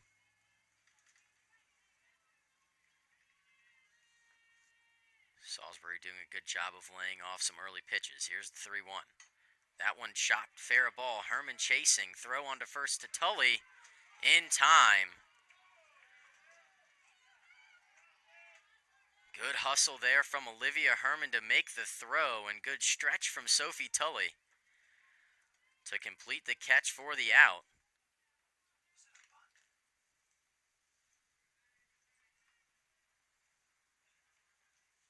Head coach Don Simmons going to step out, have a brief conversation here with Sparandeo.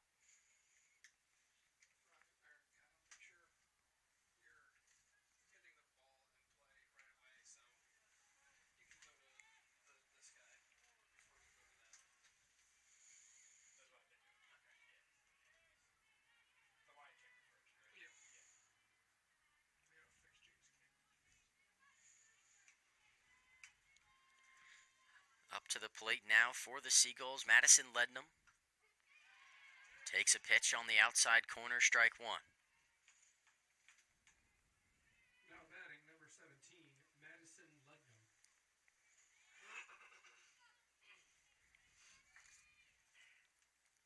The 0-1 pitch. Grounded foul into the netting.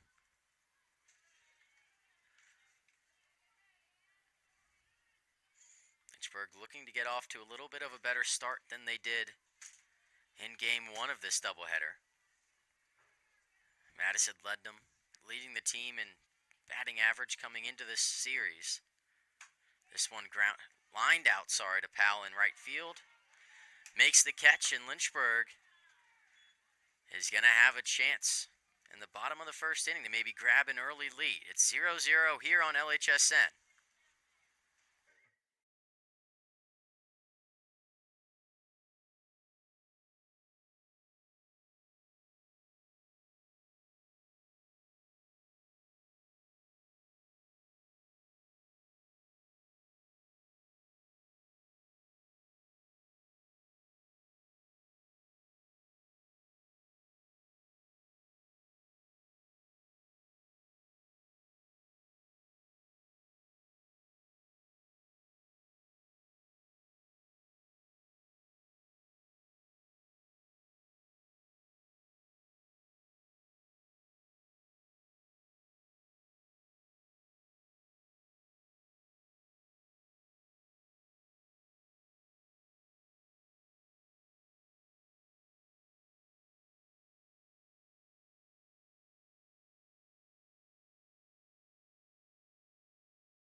In the circle for Salisbury to kick off game 2, Lindsey Windsor. The catcher is number 23, Carrie Jacoby. And leading off for Lynchburg, number 10, Lexi Powell. Yeah, he's right. I got that messed up. Welcome back to Lynchburg, Virginia.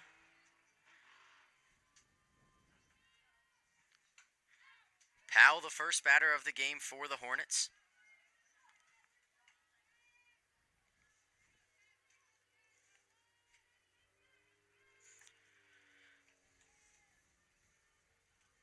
Lindsey Windsor in the circle for the Seagulls. Behind the plate for him is Cold Snow. Lexi Powell lays down a bunt. Would have been a tough play. She's going to beat it out. But it's going to go foul.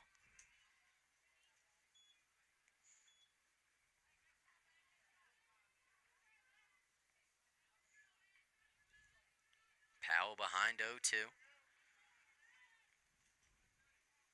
We know she has the pace to do that.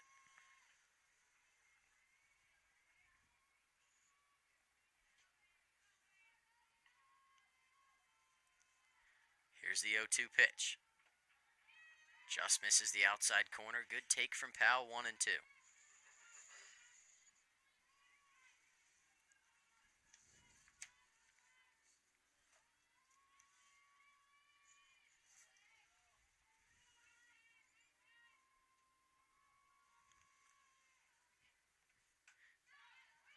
Powell stays alive, fouls off an inside pitch, keeps the count at 1-2.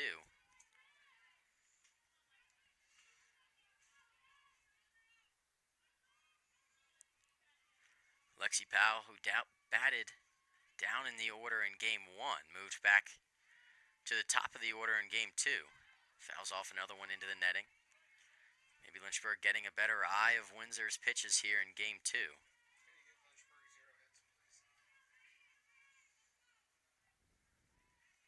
And Lynchburg looking to get off to a better start than they did last time. That one grounded over towards third base. Lednum throws it on to Myers at first for the first out here in the bottom of the first inning.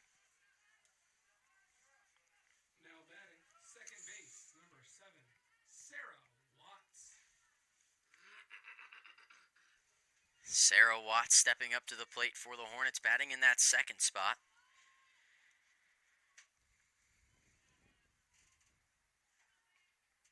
Playing second base once again.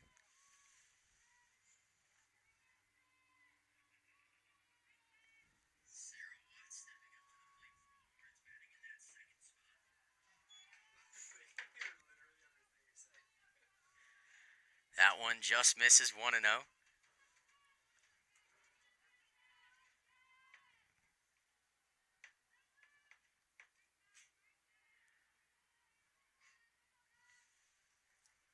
The 1-0 pitch from Windsor.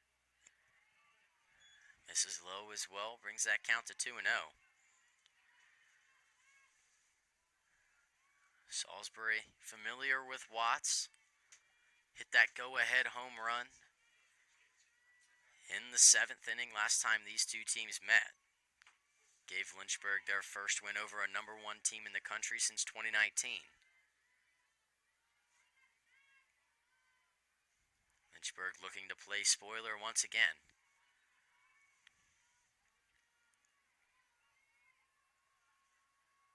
Here's the 2-1 pitch. Swung on and missed from Watts. He evens the count up at 2.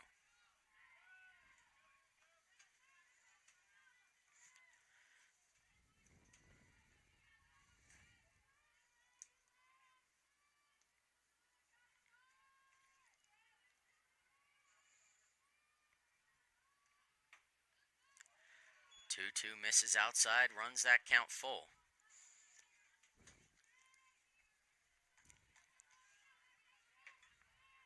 Watts in that game in the win over Salisbury went 3 for 4 with a home run, 2 RBIs. Looking to start something here for the Hornets in the bottom of the first. Here's the payoff pitch from Windsor. Hit high in the air out towards center field. Charging in, however, is Abby Mace, makes the catch. Didn't misjudge that one much. There's not much wind to be accounted for here down at Moon Field at the moment. Now batting, left fielder number 8, Gracie Dooley. And Gracie Dooley stepping to the plate. Her last at-bat in Game 1 resulted in a home run into that away bullpen out in right field. Accounted for the only run the Hornets scored in that matchup, moved her to the 3 spot. Swings and misses at a good pitch there from Windsor.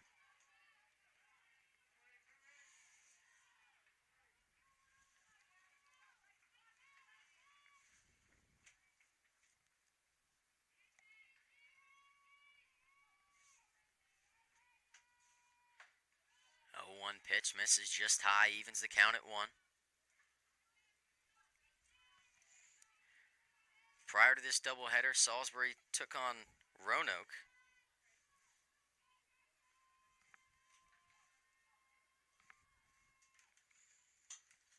Dooley fouls that one out of play down the left side.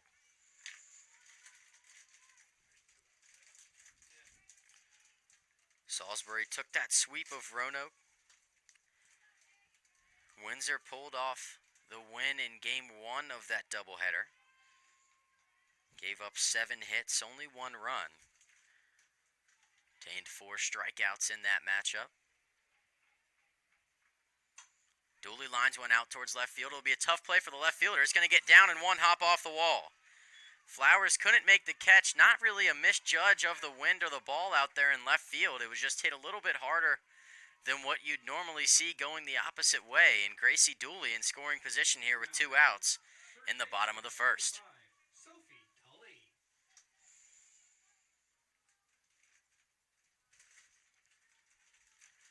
took Lynchburg nearly 4 or 5 innings to get their first hit. In game 1, it takes them 2/3 just to get their first hit here in game 2. And already a runner in scoring position for the Hornets, threatening in the early going.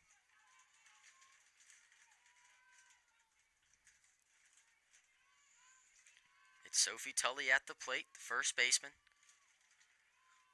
Started in every game she's appeared in this year. Here's the 0-1. Misses outside. Windsor evens the count up at 1.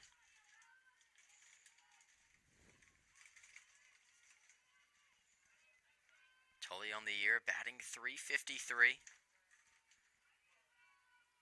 Has a home run to her name. Here's the 1-1 to her. Windsor paints that outside edge once again. Hasn't gone inside much to these right-handed batters. It's not necessarily the wind you'd want for pull hitters. Here's the 1-2. That one chops softly back to Windsor. She'll turn, throw it on to first to Myers, and that'll retire the side here for the Hornets in the bottom of the first inning. But one hit, runner left on, Dooley in scoring position. Lynchburg nearly got themselves in the scoring column, but we'll head to the top of the second. 0-0 our score here on LHSN.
Welcome back to Lynchburg, Virginia, top of the second inning.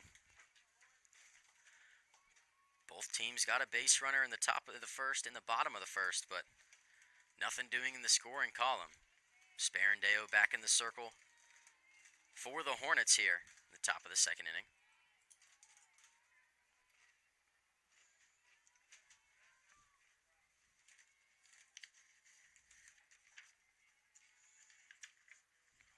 Misses outside. To this point, Salisbury has done a really good job of staying ahead in counts, not allowing Sparandeo to be very comfortable in the circle.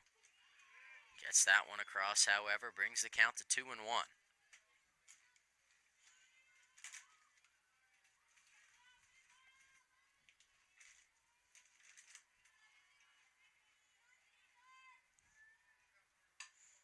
Pitch grounded to Cundiff. Good backhand play and a great throw to Tully at first. Cundiff, quick reactions, making up for the one in the top of the first inning. Retires the first batter here that they see in the top of the second. And that'll bring up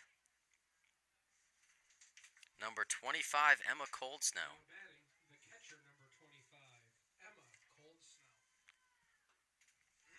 Coldsnow, the catcher for the Seagulls this afternoon.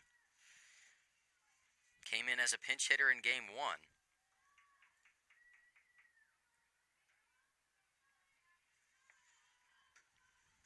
Lays off a pitch outside, and once again, Sparandeo behind 2-0.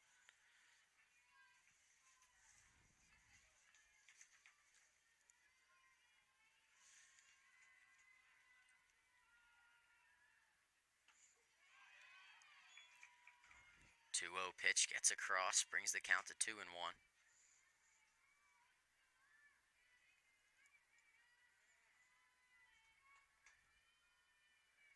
Here's the 2-1 pitch.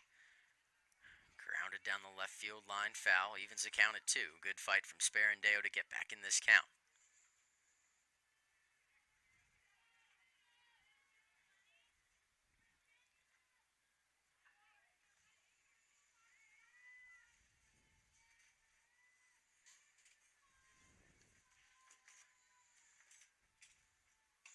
Two popped up in the air towards Cundiff in foul territory.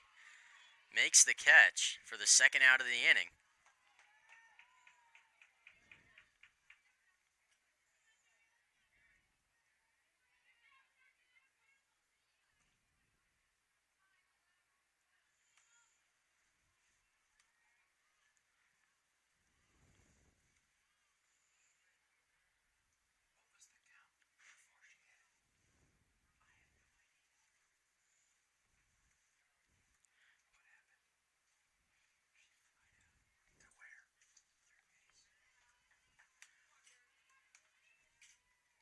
Designated player.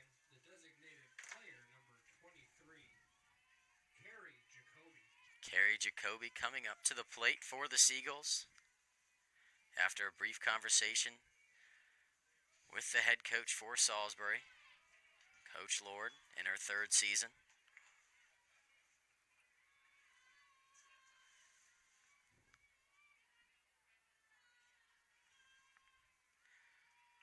Sparandeo throws across a first pitch strike. Here's the 0-1 pitch. Off-speed pitch just misses high, evens the count at 1.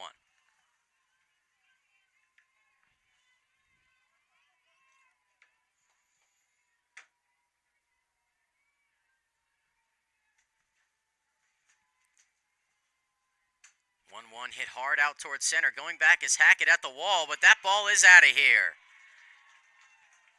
Kerry Jacoby, the designated player, nearly takes down the new center field camera.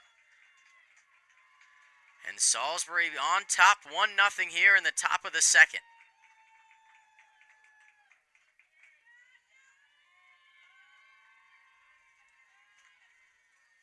Now batting second base, number 1, Maddie Lemon. Kerry Jacoby, her first home run of the year.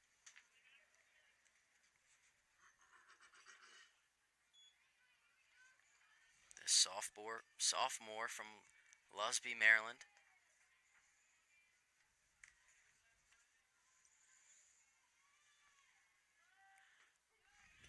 That'll bring up Maddie Lemon to the plate, the second baseman.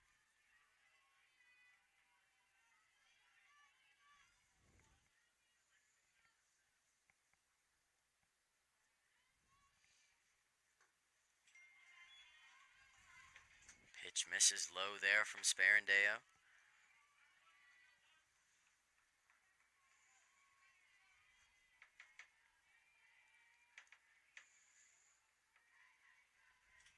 That one hit hard over the head of Sarah Watts. That one's going to get down, get all the way to the wall.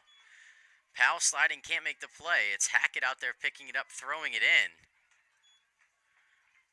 Lemon hit the deck over the base there, but gets into second somewhat standing. And a 2-out rally beginning here in the top of the second for the Seagulls.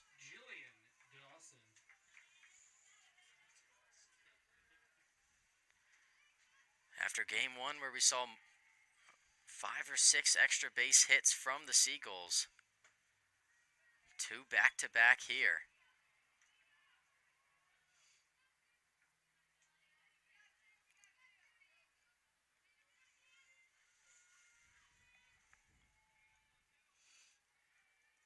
The 1-0 from Sparandeo, slapped over the netting down the left field line, foul.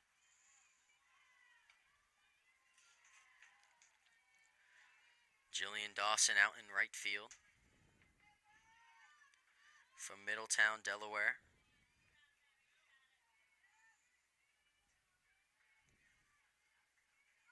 1-1, she shows bunt. That one's going to go just foul.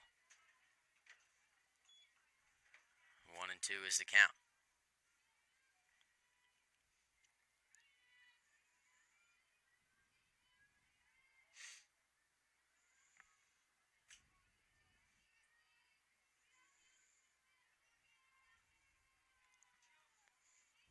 Dawson takes her time stepping back into the box, Sperandeo ready. Dawson flies one out to shallow left center. Gracie Dooley, a diving catch, slaps the ground. And the Hornets get out of the top of the second inning with only one run coming across, courtesy of a Kerry Jacoby home run out to center field. Salisbury on top 1-0, but Lynchburg will have a chance to respond here in the bottom of the second on LHSN.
One nothing is our score. Salisbury on top. Lynchburg threatened in the bottom of the first inning, got a runner in scoring position, but could not advance them any further than second base.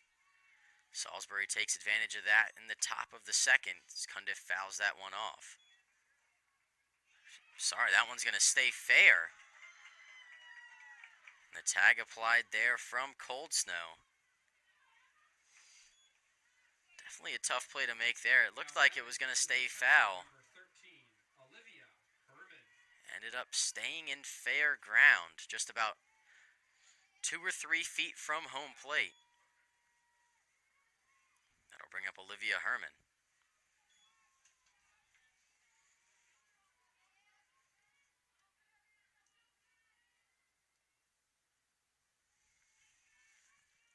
Herman ahead 1-0 here on Windsor. Checks her swing on a pitch up in the zone. The appeal to first, and she went around.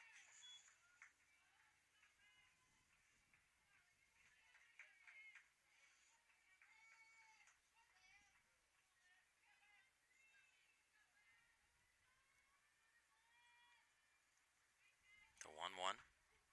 Catches a piece of the outside corner. Even brings that count up to 1-2, sorry.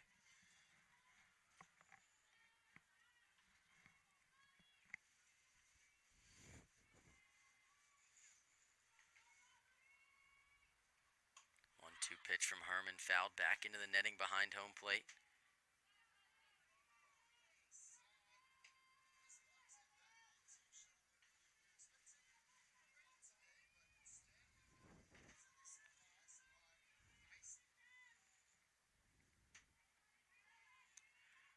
Herman behind 1-2.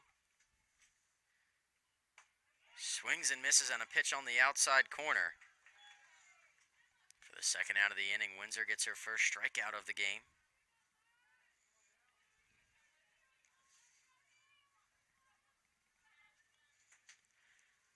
That'll bring up number 16, Madison Barnes, designated player this afternoon for the Hornets.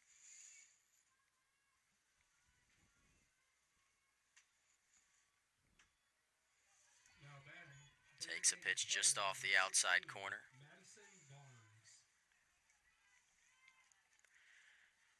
Madison Barnes came in relief pitching game 1 of this doubleheader. 1-0 pitch grounded to shortstop. She'll pick it up, throw it on to Myers at first in time. The Hornets go 1-2-3 in the bottom of the second inning. Windsor starting to pick it up in the circle for the Seagulls. We'll head to the top of the third inning. It's 1-0 on LHSN.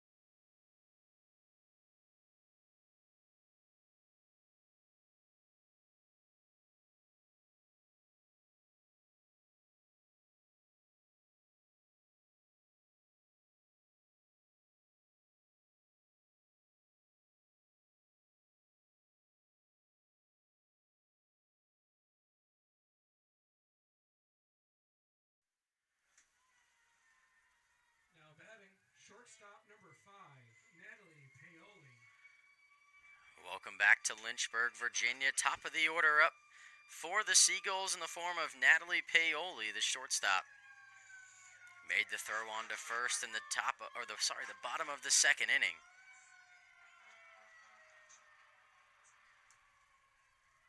Steps up to the plate, lined out her first time up, takes a pitch in the dirt. Move the count to 1-0.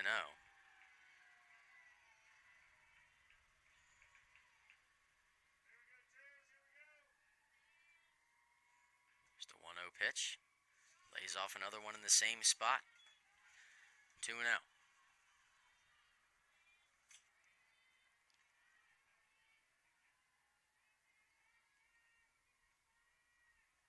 Paoli shows bunt, gets it down. It'll be a tough play for Herman. But they're going to say that I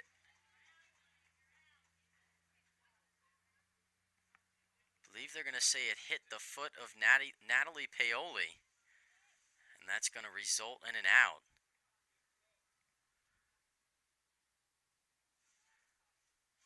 Makes her way back to the dugout for the first out of the inning. The second time today. Paoli's been retired on a bit of an odd call, that one, hitting her foot. Game 1 in the third inning. It ended, top of the third inning ended because she left first base early. So there's a good pitch from Sparandeo to Abby Mace.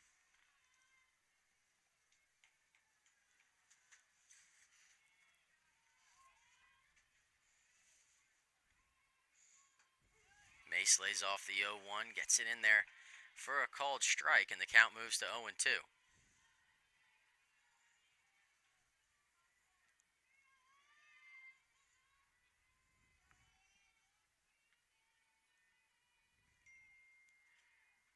To Mace in the dirt. Good pick from Herman.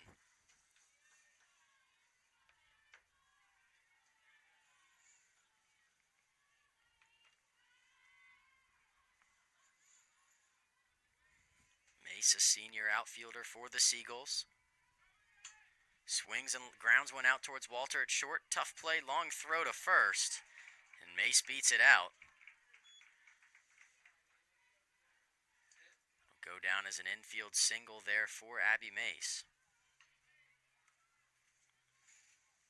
Now batting, the pitcher, number 10, Lindsay Windsor. And that'll bring up the pitcher this afternoon for the Seagulls, Lindsay Windsor.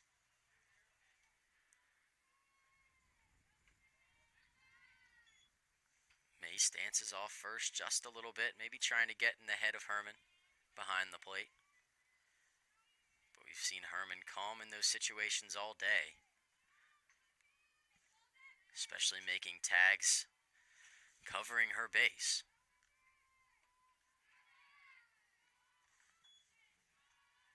1-0 from Sparandeo, misses low. Brings that count to 2-0.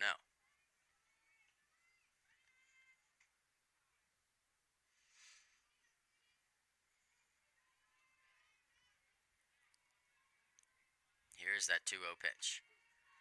Gets it across for a strike.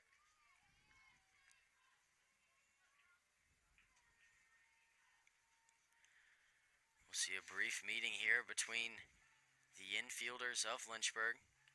Head coach Don Simmons stepping out to share some of her wisdom here this afternoon.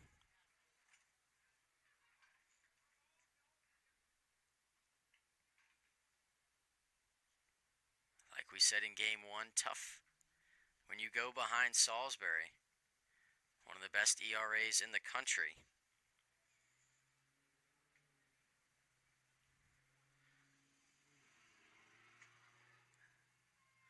And they often don't relinquish their leads once they grab it. Lynchburg is going to need to be able to keep this game relatively close in fighting distance. If they're going to want to have a chance coming down the stretch.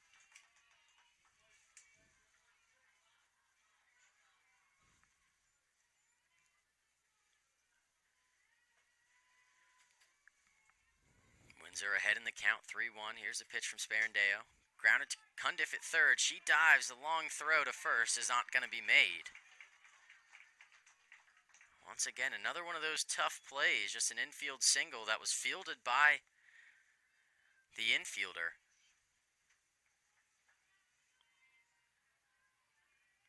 And just like that, a runner in scoring position here for the Seagulls. Now batting, third base, number 17, Madison Lednum.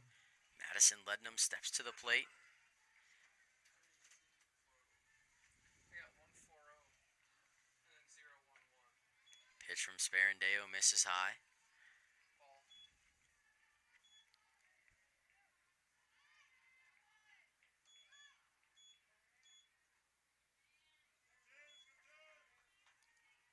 Here's the 1-0 pitch. Lays off one in the dirt. Herman the throw to third. In time, the tag just a little late there with Mace advancing to third base. That also allows Windsor to advance to second. So now 2 runners in scoring position. Was always a tough throw for Herman. Couldn't locate the ball right away.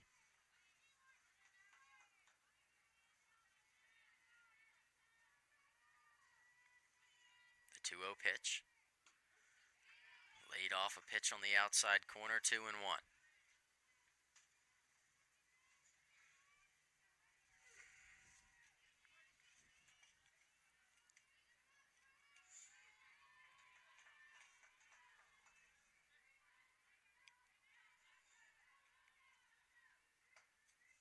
2-1 pitch from Sparandeo, up and away, 3-1 now the count.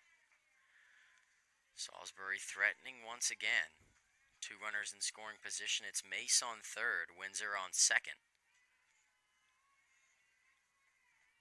Never get a chance to relax against this Seagull team. Lednum fouls that one back, runs that count full. Good fight here from Sparandeo in this at-bat.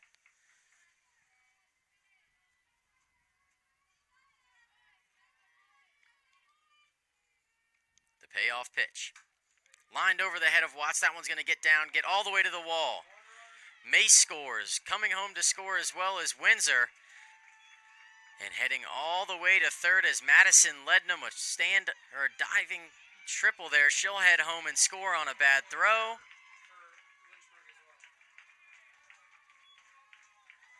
And Salisbury extends that lead up to 4-0.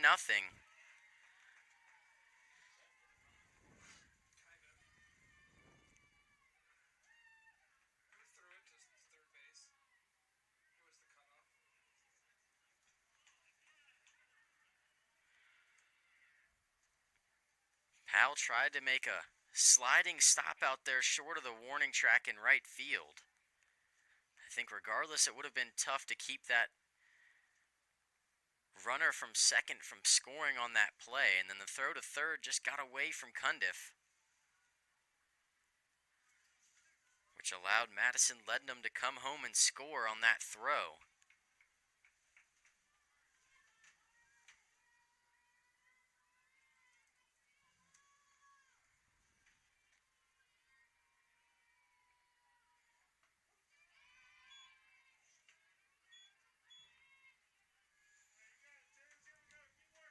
That'll bring up Lauren Myers, the first baseman.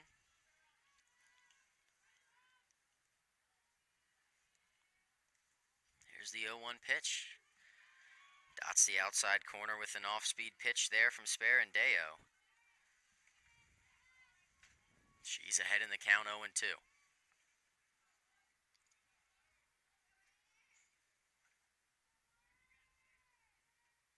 0-2 pitch popped up in the air down the left field line. Dooley coming in foul ground makes the catch for the second out here in the top of the third inning.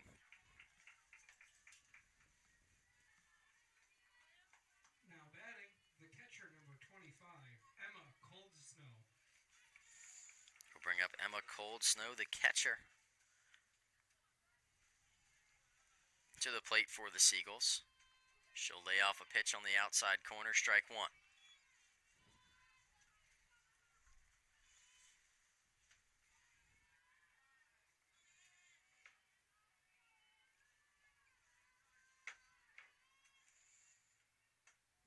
0-1 pitch floats on Sparandeo a bit. Evens the count up at 1.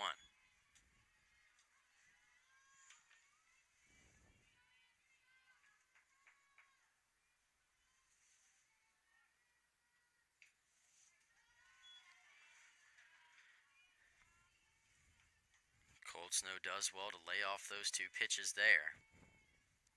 Gets herself ahead in the count here, 2-1.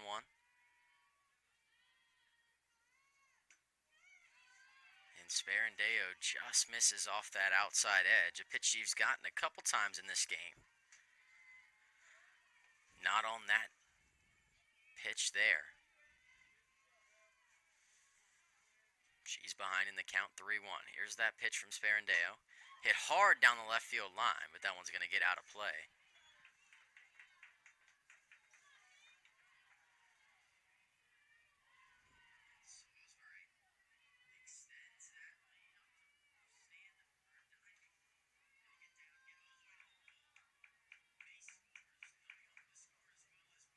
Payoff pitch from Sparandeo.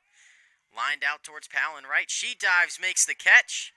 And another inning-ending diving catch here from the outside outfielders. But the Seagulls scratch across 3 runs in the top of the 3rd, courtesy of Madison Lednam. 4-0 is our score. Seagulls on top. Lynchburg looking to respond in the bottom of the 3rd on LHSN.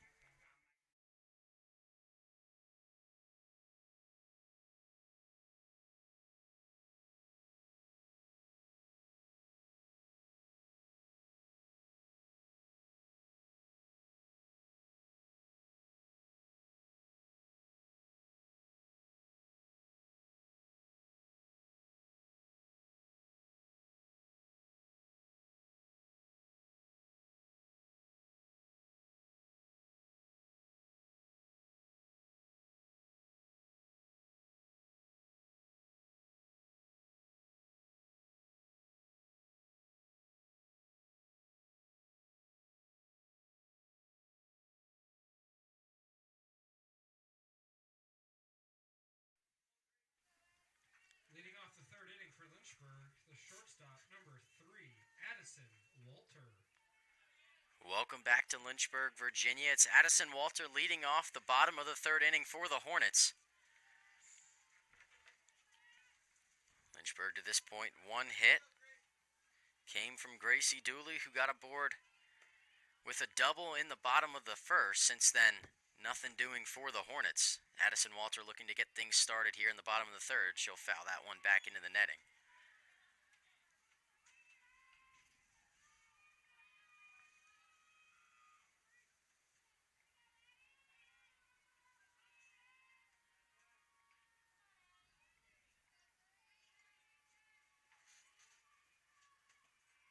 The 0-1 pitch to Walter in the dirt.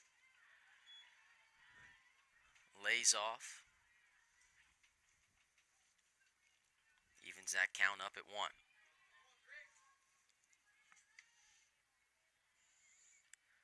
Walter on the year, 2nd on the team in batting average, batting .368. Shows bunt on a 1-1 count. That one misses high, 2-1.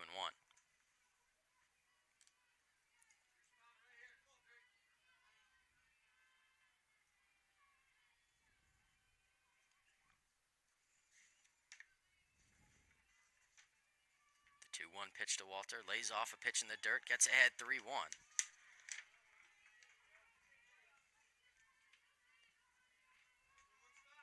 Lynchburg, who's in need of some base runners, will take them in any way they can.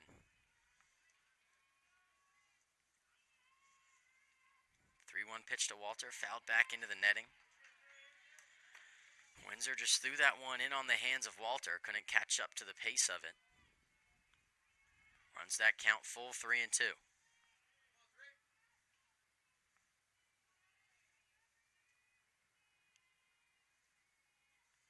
Payoff pitch from Windsor. Swung on and missed, strike 3. Windsor throws it just on the outside corner, one of those ones you can't let go if you're the batter. Forces Walter to swing, gets the first out of the inning. Now batting, center fielder, number 19, Kaylee Hackett. That'll bring up Kaylee Hackett. She'll swing through a first pitch. Falls behind 0-1.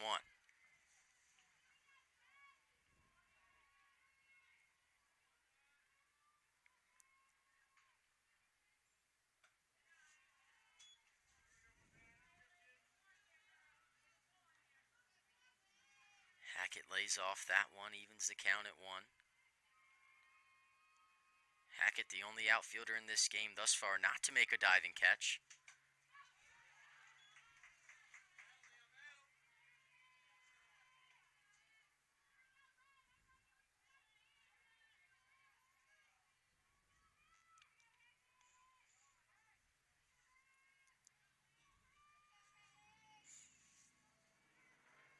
Here's the 1-2. Grounded past the second baseman, through for a base hit. Hackett beats it out at first, trying to go for the 9-3 putout, but Now batting, right fielder number 10, Lexi Powell. Hackett clearly beats that one out. Gets a base runner here with 1 out in the bottom of the 3rd inning. Lynchburg needs a little bit of life here to climb their way back into this game. Powell shows bunt.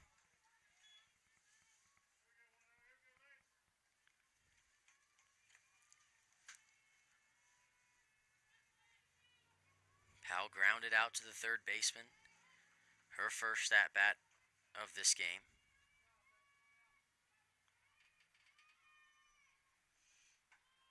0-1 pitch, misses off the outside edge. Hackett just dancing off that first base bag, just trying to get in the head of Cold Snow behind the plate.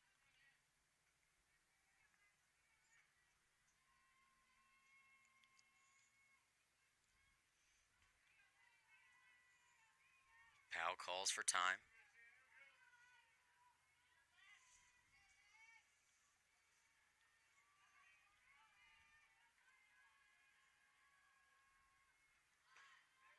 One pitch from Windsor. Powell tried to lay the bunt down, was unsuccessful on that pitch, just working away from her, brings that count to 1-2.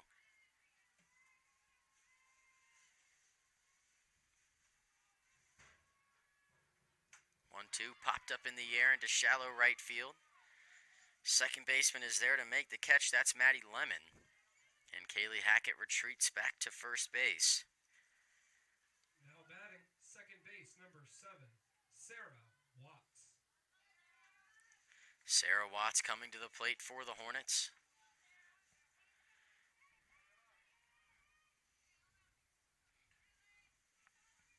Watts, one of those batters on this team that can hit it a long ways. We've seen her do it 3 times this year. Salisbury experienced it firsthand.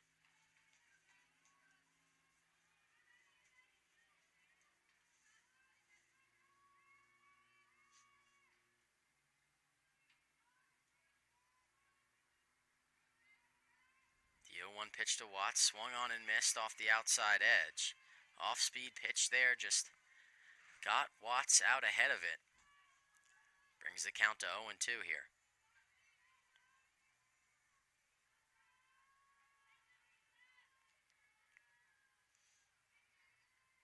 0-2 pitch swung on and missed from Watts, and Windsor gets another strikeout. And another relatively clean inning for the Seagulls. They still lead 4-0. We'll head to the top of the 4th here on LHSN.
Welcome back to Lynchburg, Virginia. Angela Sperandeo still on the mound for the Hornets.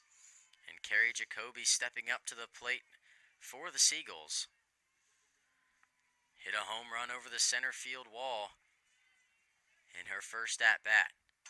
This one ripped down the left field line over the head of Dooley. That'll one hop off the top of the wall. Jacoby rounds first, heads the second. She's in there standing.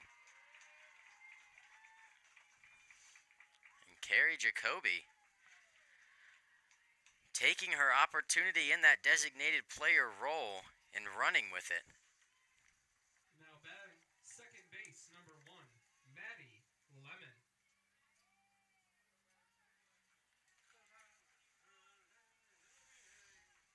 And we'll see a pinch runner here.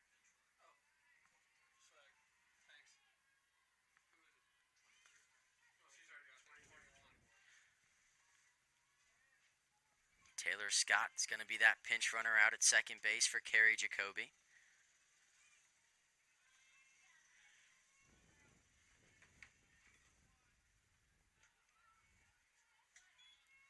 Batter now for the Seagulls is Maddie Lemon, the second baseman.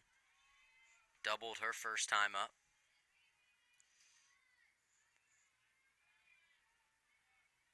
The 1-0 pitch.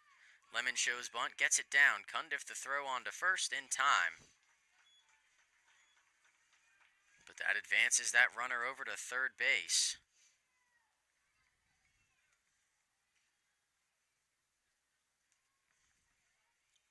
Now batting right fielder number 2, Jillian Dawson. And now pinch running at third base, number 21, Taylor Scott. Jillian Dawson, the batter now. For Salisbury, shows bunt, pulls it back there.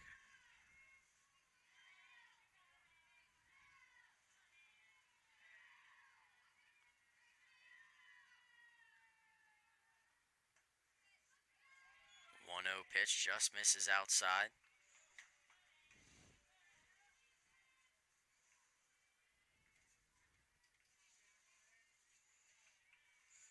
Dawson stands in the box, opens up that stance. The 2-0 pitch just misses low. Count moves to 3-0.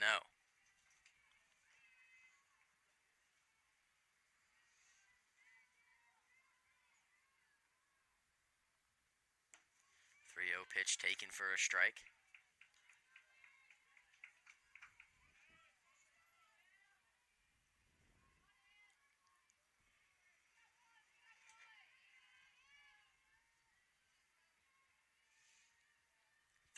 Pitch.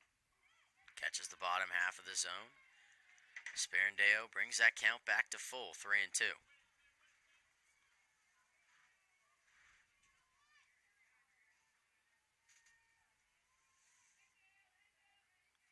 Here's that 3-2 pitch. Just misses low. Jillian Dawson advances to first on a walk. And now it's runners on the corners here with just one out in the top of the fourth. Seagulls once again threatening. Especially with the top of the order coming up to the plate in the form of Natalie Paoli.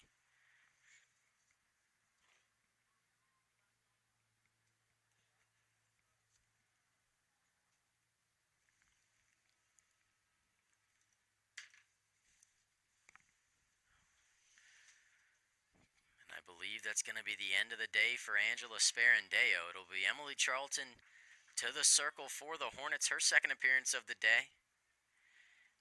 Give her time to warm up. When we come back, we'll see the remainder of the top of the fourth inning here on LHSN.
Welcome back on LHSN. Runners on the corners here for the Seagulls. But a new pitcher in the game for the Hornets, it's Emily Charlton. And then behind the plate, Olivia Herman's going to step aside. Carly Hudnall's going to step in to that role behind the plate.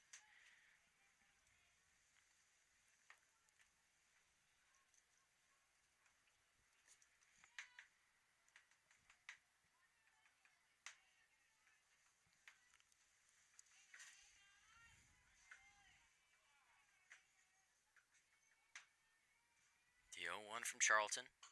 Hit softly out towards Watts at second. She'll field it, turn to Tully, and throw it there.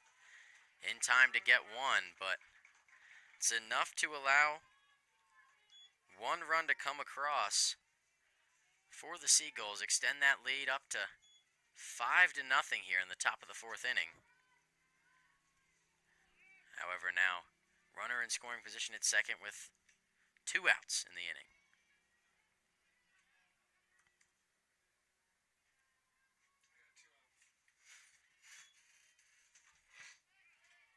That one fouled back into the new padding. Now batting, center fielder number 18, Abby Mace. Abby Mace, the batter now for Salisbury. Takes a pitch from Charlton just off the outside edge. Evens that count up at 1.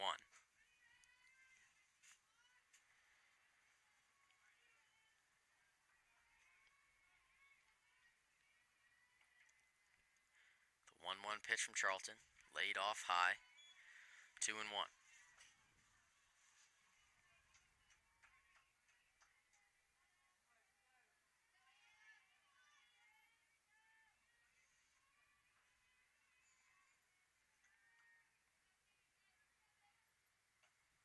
Check swing there from Mace. They'll say she went around.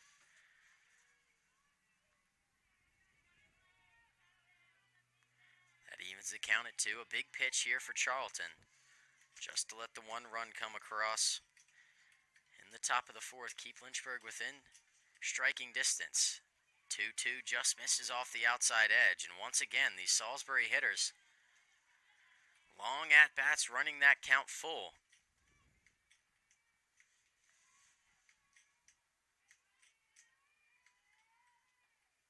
Payoff pitch from Charlton.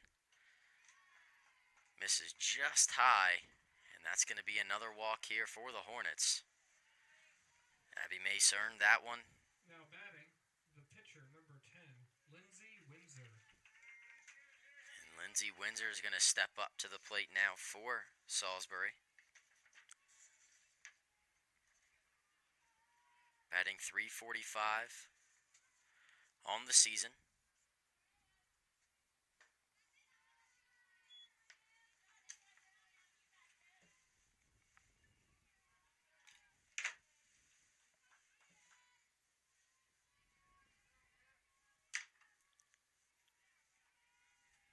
From Charlton.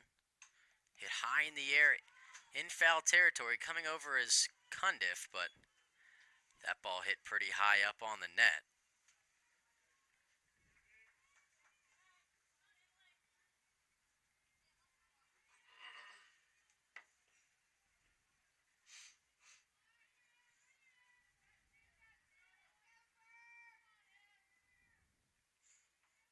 Here's the 1-1 pitch from Charlton.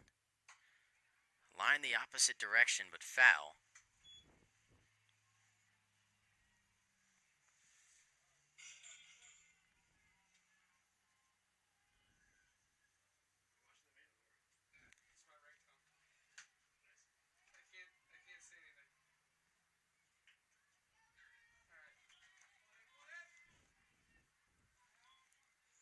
You gotta show me TriCaster. 1-2 pitch from Charlton. Swung on and lightly tapped back into the netting. It was a good pitch from Charlton, but Go over to the right a little bit. Lindsay Windsor does well to stay alive there. Here's the 1-2. Just misses off the outside edge there from Charlton. Even the count back up at 2.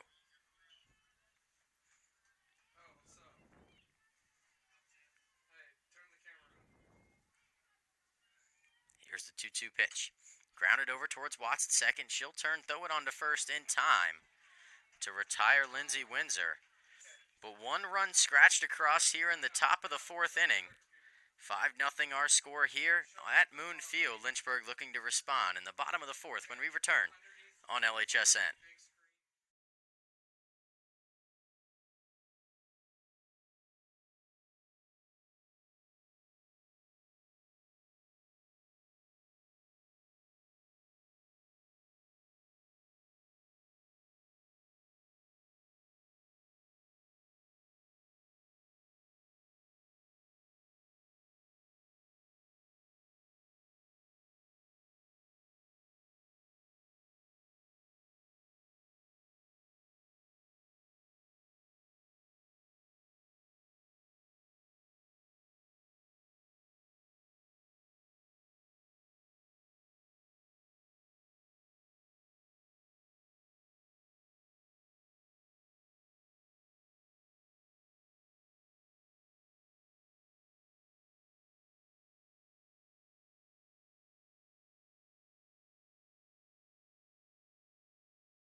Left fielder, number 8, Gracie Dooley. Gracie Dooley stepping to the plate for the Hornets. They trail 5-0 here in the bottom of the 4th inning.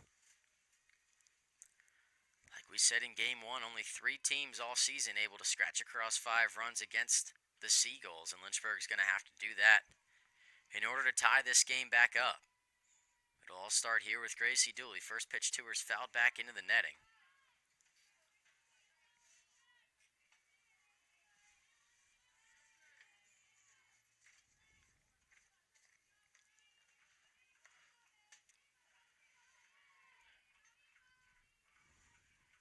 Lindsey Windsor still on the mound for the Seagulls.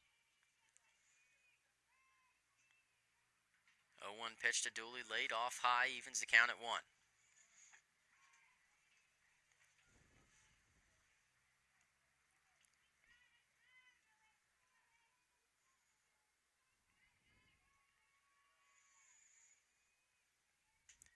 One pitch.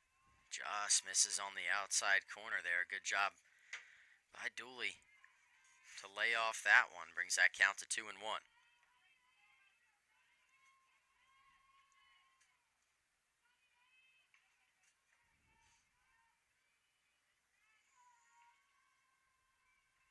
Two-one pitch, misses high once again.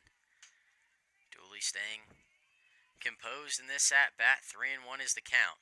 You have to imagine that this is going to be a pitch to hit here for Dooley.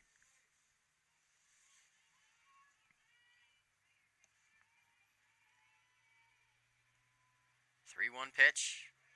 Swung on and missed. A good off-speed pitch on the inside corner there from Windsor. Runs that count full.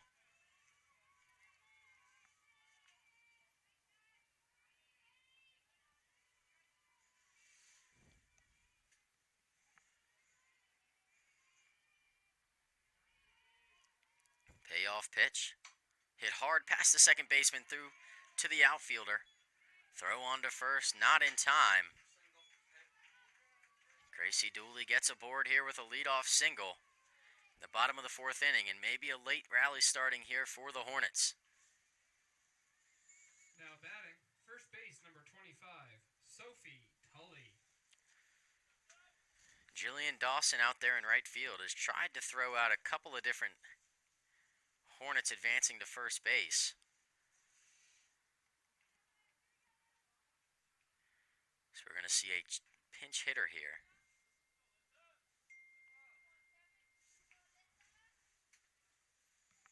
Sophie Tully not going to bat here.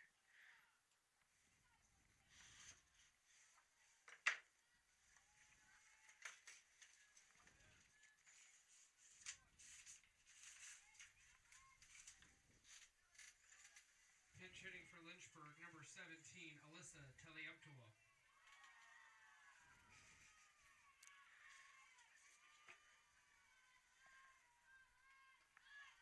Alyssa Tlumptwa up to bat for the Hornets in replacement of Sophie Tully. Tlumptwa, who's been in this position, pinch hitting for the Hornets all year. Lines one the opposite direction. That one's going to just chase foul, however. Good matchup. Lefty batter to right-handed pitcher.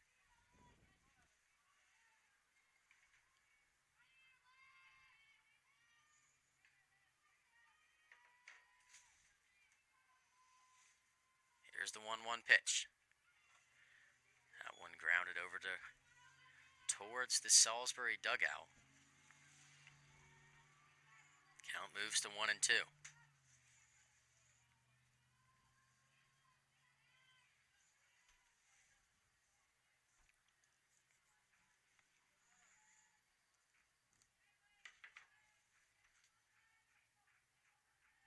One-two pitch, misses high.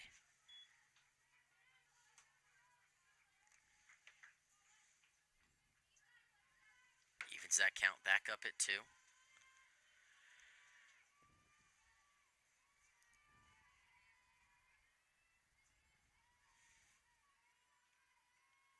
Two-two pitch from Windsor.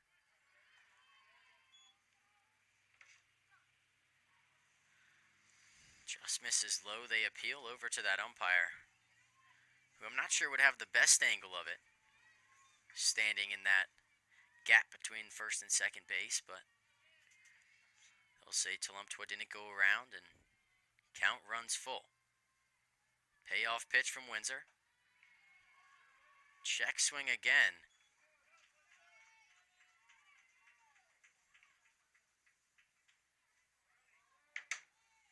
They'll ask, then she didn't go around this time either, so it'll be a long at-bat that leads to a walk for the Hornets. 2 base runners here in the bottom of the 4th inning.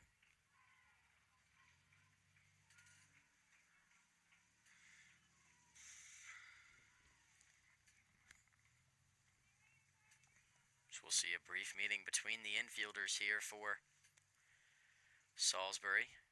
Looked like there might have been some delay on whether or not they were going to ask for the appeal there for the umpire in the field, but ultimately goes the way of the Hornets. With no outs, Lynchburg may be threatening a little bit. Carly Cundiff at the plate.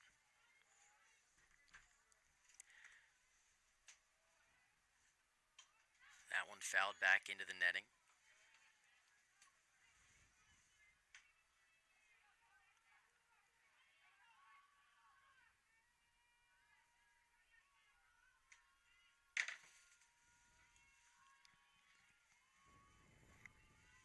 Lynchburg 3 hits thus far in this game, looking for one more. Cundiff lined that one foul down the right field line. 0-2 is the count.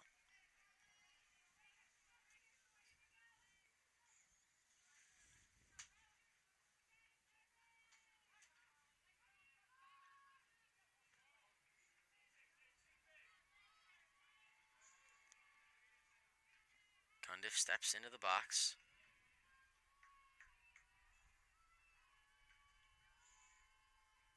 Windsor throws home 0-2. This one hit out towards left center field. That one's down for a base hit. It's going to 2-hop off the wall. Dooley rounds third, heads home. It's going to be Tlumptwa staying at third. A stand-up double for Carly Cundiff. Cuts that lead 5-1 now the score, and Lynchburg fighting back. 2 runners in scoring position. No outs here in the bottom of the 4th inning. Carly Cundiff did a good job of taking that the other way.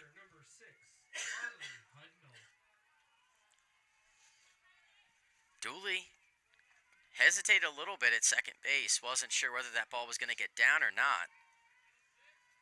Once she knew it did, she quickly got around third, headed home, got the Hornets their first run of this matchup. And Carly Hudnall, who puts the ball in play more often than most people in the country, steps up to the plate here. 2 runners in scoring position, and probably the biggest at-bat of this game to this point.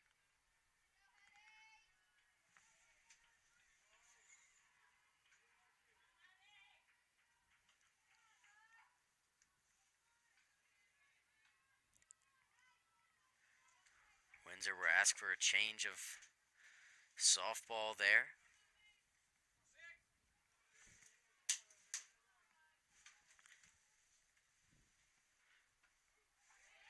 The 0-1 to Hudnall catches the outside corner, 0-2. Hudnall took the spot of Olivia Herman.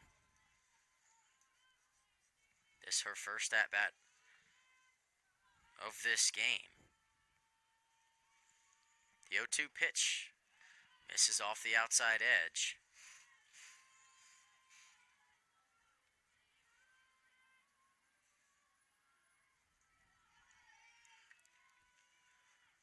Lynchburg threatening here in the bottom of the fourth.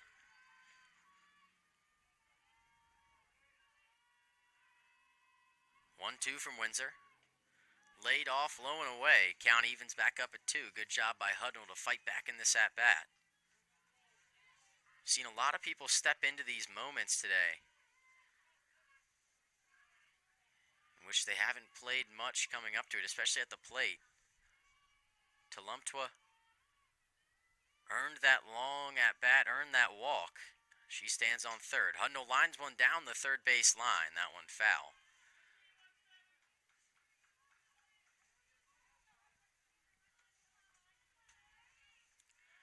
Would have been a tough play to throw out Hudnall at first. Can imagine it would have kept the runners where they are, however.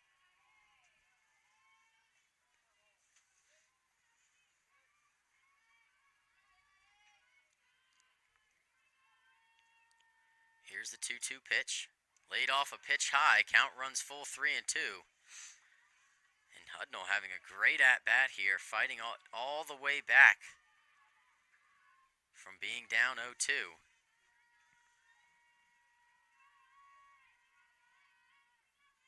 Windsor taking just a little bit of extra time here, stepping back.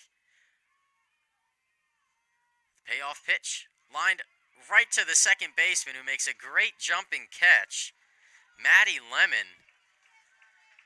It looked for a second it was going to go right over her head. Instead, sticks her glove up in the air, makes that jump up.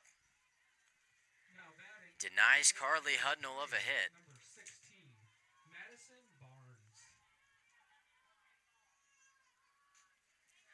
About as good as you could get there if you're Lindsay Windsor. Gets their first out here for the bottom of the fourth, but danger still looming. Madison Barnes, the batter now for the Hornets, takes a first pitch strike.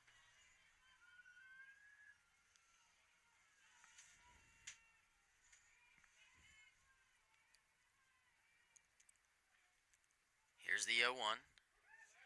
Just catches the inside corner. Madison Barnes laid off a pitch that could have been called either way. This time called on the side of Salisbury for Windsor.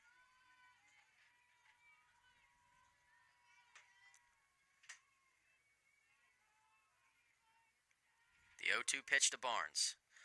Hit hard right back to the second baseman, who makes a diving catch. And Maddie Lemon has almost put the team on her back these last two defensive plays. Now batting, the shortstop, number 3, Addison Walter. You have to think if those balls were hit anywhere else, Lynchburg could be a lot closer in this game than they are right now, but still, opportunities to be had. Addison Walter at the plate. 2 runners in scoring position. She'll lay off a first pitch ball.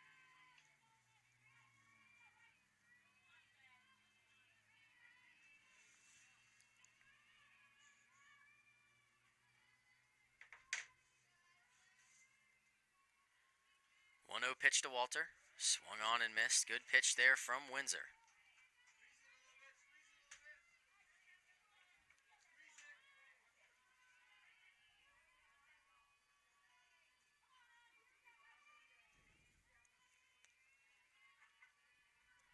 The 1-1 pitch.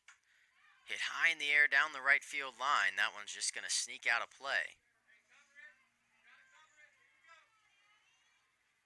And Windsor just a strike away from getting out of this jam. It was runners on second and third. No outs here in the bottom of the fourth, but Windsor gets 2 infield outs. And now just a strike away from getting out of it. 1-2 pitch. Just misses off the outside corner, evens the count at 2.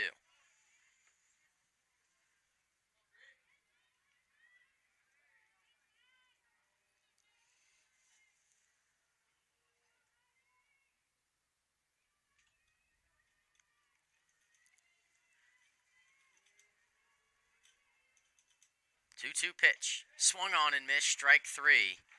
Windsor gets another inning-ending strikeout, but the Hornets scratch 1 across, leave 2 stranded in scoring position. 5-1 our score here at Moon Field. We'll be back with the top of the 5th on LHSN.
Welcome back to Lynchburg, Virginia. Madison Barnes taking over that role at first base. Tulumptua is going to take over Barnes' role as designated player. Now batting, third base, number 17, Madison Lednum. Madison Lednum, the batter here for the Seagulls. Charlton's still in the circle for the Hornets. It's been a little while since she's been out there. The Hornets had a long inning at the plate. Only able to plate 1, however, left 2 in scoring position.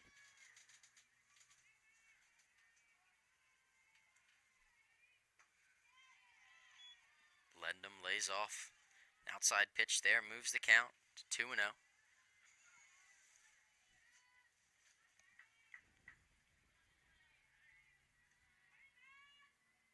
2-0 pitch.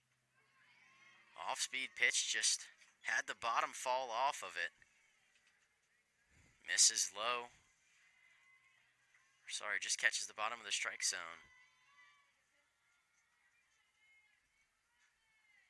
That one ripped down the left field line. Dooley chasing it all the way to the wall. It's Lednum rounding first, heading to second. She'll be in there standing. And another extra base hit from the Seagulls this afternoon. Now batting, first base, number 6, Lauren Myers. That'll bring Lauren Myers to the plate.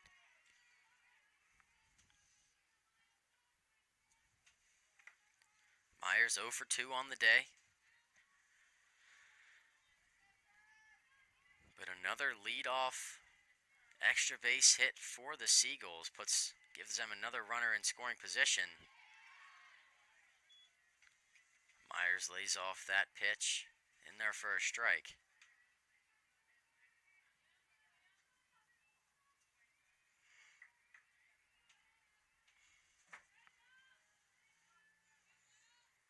Here's the 0-1. Misses just off the outside edge. Good pick there from Hudnall. Keep Lednum where she is at second.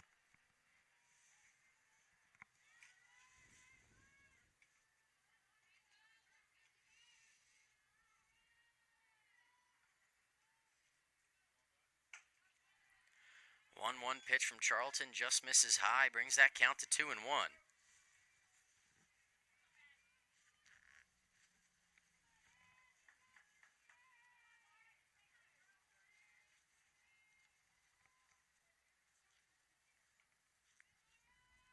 2-1 pitch, swung on and missed. A great off-speed pitch there from Charlton. Had Lauren Myers out in front of it by quite a bit. Evens the count up, back up at 2.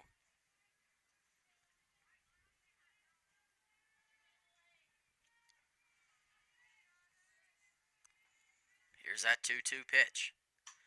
Hit hard out towards center field. Coming in is Hackett. She'll pick it up off 2 hops. It'll keep the runners at the corners here. Madison Lednam not able to advance home. But still, see the Seagulls threatening here with no outs.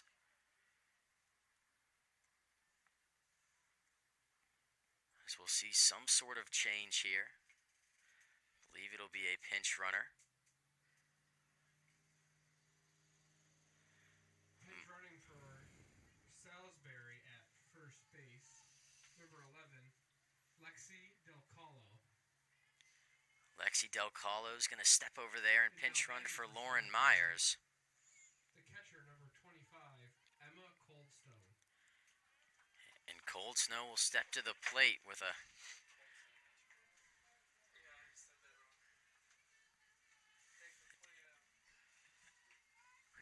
chance to scratch across another run here for the Seagulls. They're ahead 5-1 right now in the top of the 5th. Once again, similar to the first game, the first 4 innings, or I should say first 3.5, went by relatively quick, and then as soon as you reach that halfway point, everything gets a little more serious and slowed down just a little bit.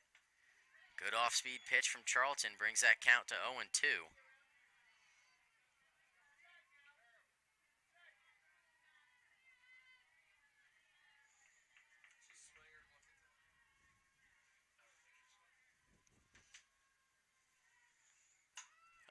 Popped in the air out towards Hackett in center.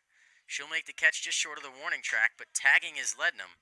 She'll come home and score for the 6th run of the afternoon for the Seagulls. Extend that lead back up to 5 runs and pretty much take the run off the board for the Hornets in the bottom of the 4th. Brings that lead back up to where it was.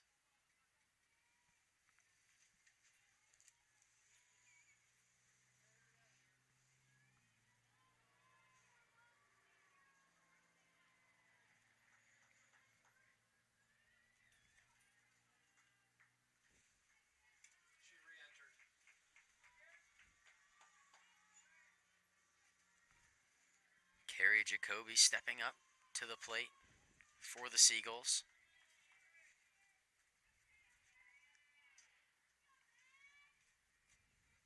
That one hammered towards Powell in right field. She'll have trouble bobbling that ball, but either way, Del Colo wasn't looking, stays at second. So a runner back in scoring position, still only 1 out here in the top of the 5th inning. Second base, number 1, Maddie Lemon.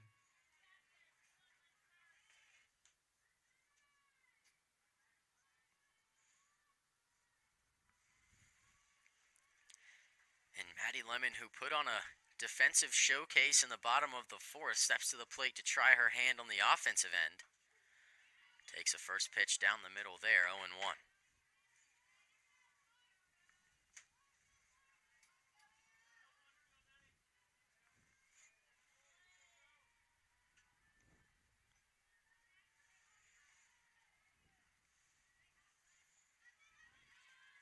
That off-speed pitch from Charlton just has the bottom fall out from it. Tough to get a read on if you're a batter, but Salisbury's done a pretty good job of laying off that pitch. Here's the 1-1 pitch. Hit hard towards Watts at second. She'll throw it to Walter at second base, who doesn't find a play at first. Instead tries to get it to Cundiff at third, but Del Colo stayed where she was on the third base bag, and it'll be runners on the corners here. for Lynchburg.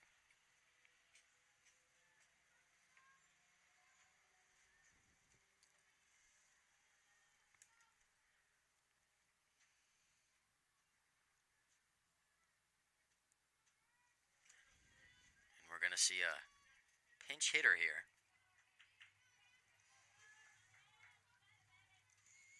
Pinch hitting for Salisbury, number 3, Emily Schallander.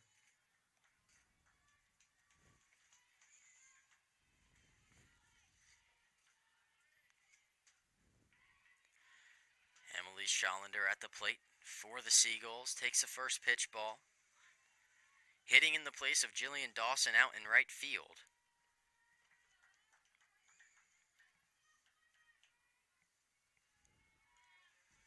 Getting our first look at Schallander this afternoon. Did not make an appearance in Game 1. She'll take a pitch on the bottom half of the zone, 1-1.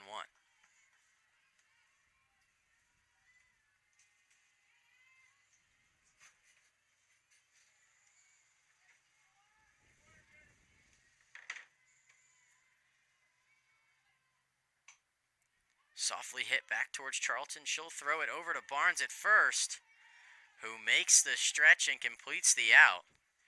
Would have been detrimental there for the Hornets, but a good stretch from Barnes gets the Hornets out of a jam, but one run comes across for the Seagulls. It's 6-1. We'll be back with the bottom of the 5th on LHSN.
Welcome back to Lynchburg, Virginia. New face in the circle for Salisbury. Familiar face for the Hornets. Nicole Ortega steps in the circle for the Seagulls.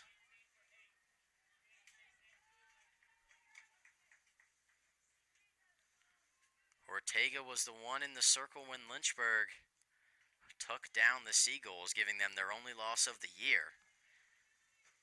However, Ortega, an ERA of 1.13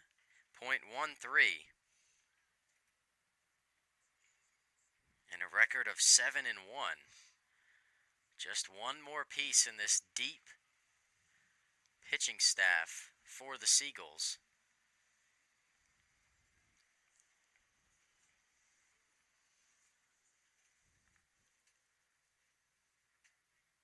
As there are a couple more changes as well. Windsor's out there in right field, moving from the circle to right.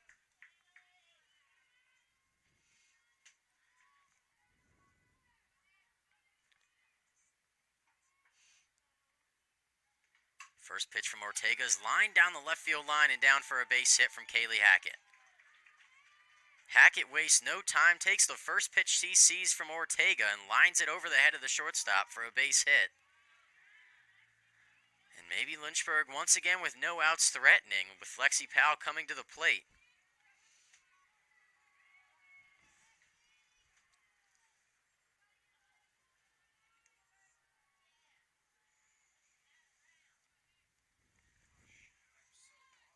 Powell lays down a bunt. That one's just going to sneak just foul.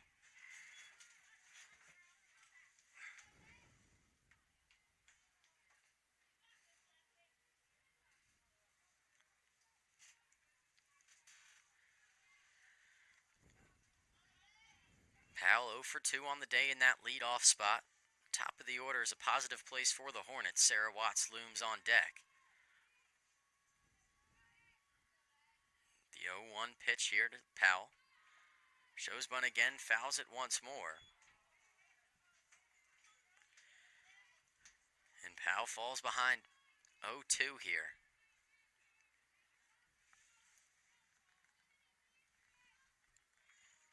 Takes a sign from Coach Simmons. Wind still blowing softly from right to left field.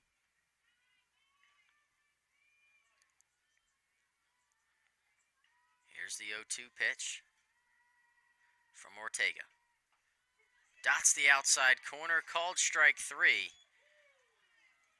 And after a one-pitch at-bat with Kaylee Hackett, Powell goes down on 3 pitches. Second base, number 4, Sarah Watts. However, premium power coming to the plate now in Sarah Watts. Hit her 3rd home run of the year against Ortega. Just last weekend, gave Lynchburg that victory. Takes that pitch on the outside edge for a called strike.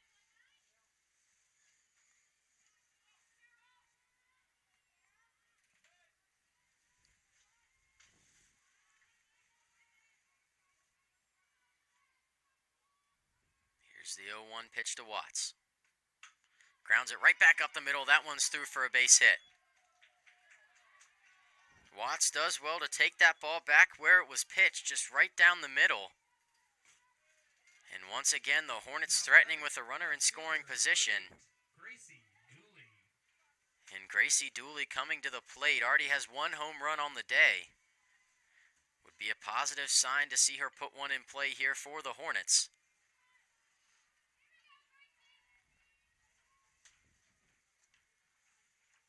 Here's the first pitch from Ortega. Just misses off the outside edge to Dooley. Hackett dances off the second base bag just a little bit.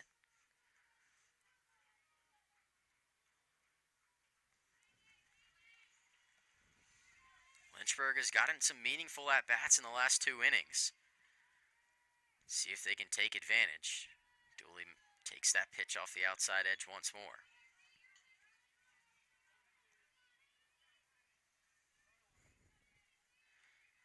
Game 1, it seemed like Lynchburg was maybe playing a little bit nervous at the plate, swinging early at some pitches that were not necessarily what you'd want to hit.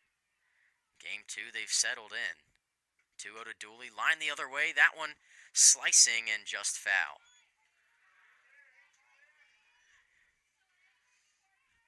Dooley shakes her head, gives a little smile. Knows it was a pitch to hit, but still ahead in the count, 2-1.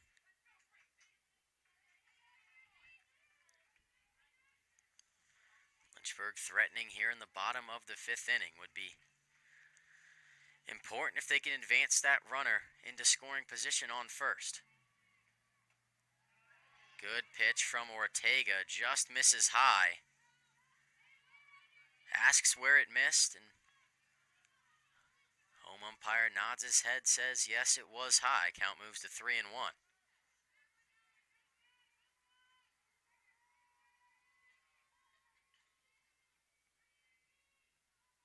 3-1 pitch. Just catches the outside corner. That one on the edge of the strike zone as well. That runs the count full. Good at-bat on either side here.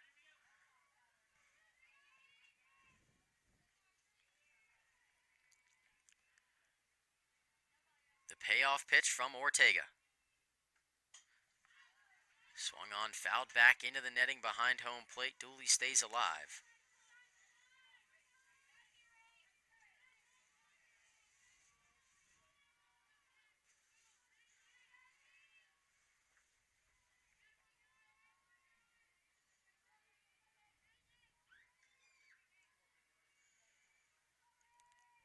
Payoff pitch once more.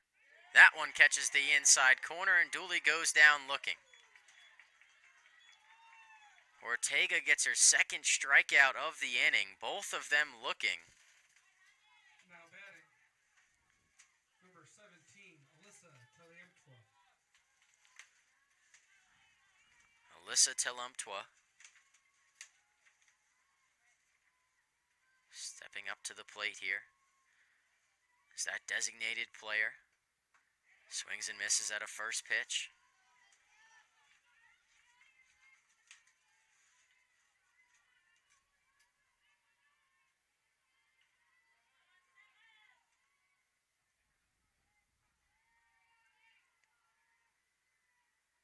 Here's the 0-1 pitch from Ortega. Laid off, just misses high. Count evens at 1.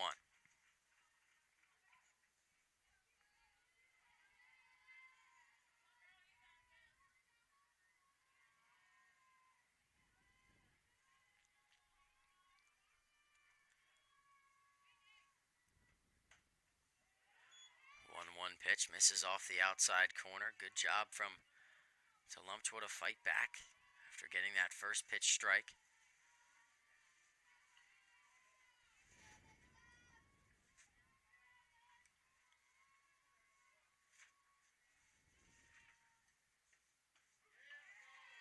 That one taken there from the freshman. Evens the count up at 2.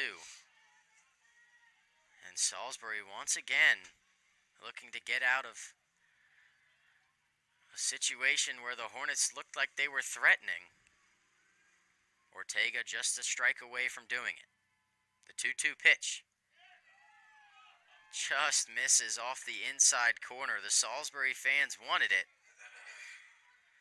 but the home plate umpire would rather take it to 3-2. Another full count in this game.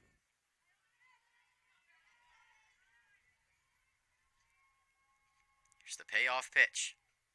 Swung on and missed from Telumtwa, and Ortega gets out of it. 2 base runners with 3 strikeouts from Ortega. And Salisbury once again shuts down the fire behind the Hornets' comeback. 6-1 is our score. We'll head to the top of the 6th inning here on LHSN.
Welcome back to Lynchburg, Virginia. The shortstop, number 5, Natalie Paoli.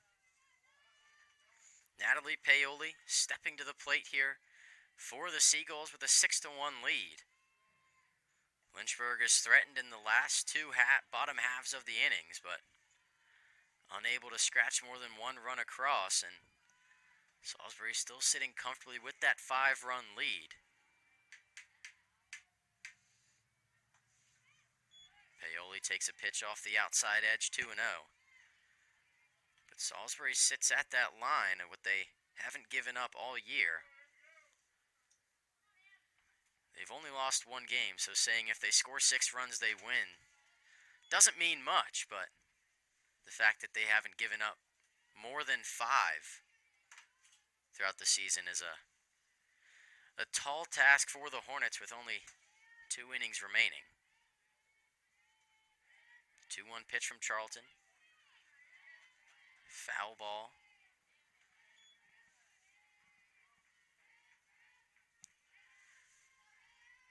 Evens the count up at 2.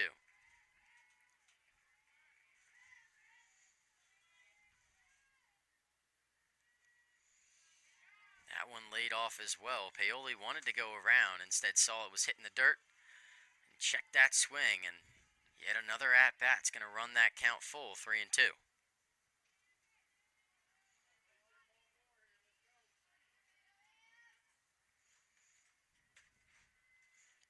Payoff pitch from Charlton misses low, and a leadoff walk for Paoli gives the Seagulls a little bit more life here in the top of the 6th inning. Now batting, center fielder number 18, Abby Mace. Abby Mace steps to the plate here for the Seagulls.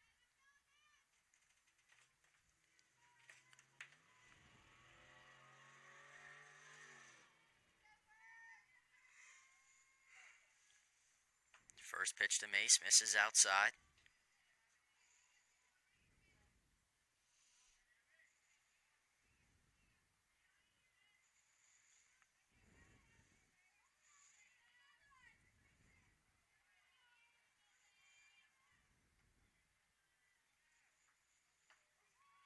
That one from Mace gets in there for a strike. The throw to second was not in time, so Paoli's going to take the bag on a steal.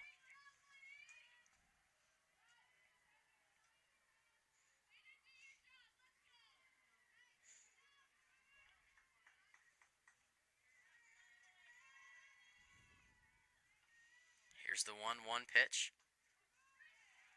Catches the outside edge, 1-2.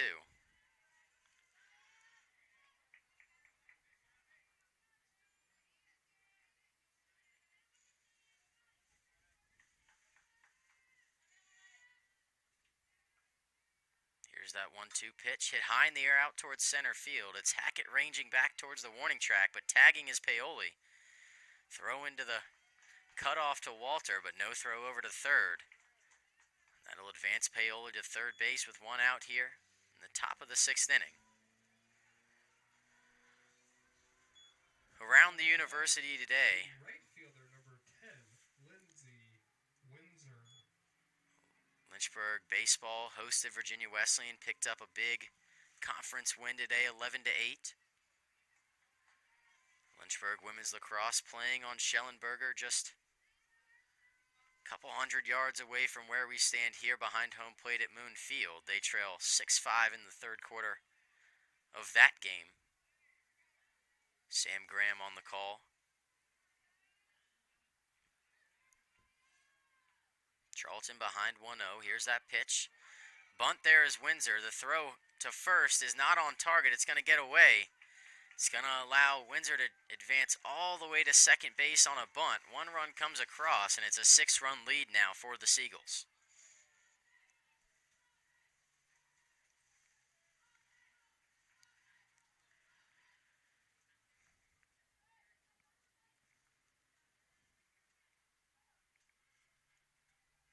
We're going to see a pitching change here once again for the Hornets. It's going to be Logan Curtis stepping into the circle for Lynchburg. Emily Charlton heading to the dugout. We'll take a quick break here to let Curtis warm up. When we come back, we'll see the remainder of this top of the 6th inning.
Welcome back to Moon Field here at the University of Lynchburg. Logan Curtis warmed up, She'll come on in relief here with one out and a runner in scoring position. That's Lindsay Windsor. First pitch from Curtis misses high. Windsor standing on second, got the start in this game for the Seagulls on the mound. Ortega is taking her place now. But Windsor out in right field.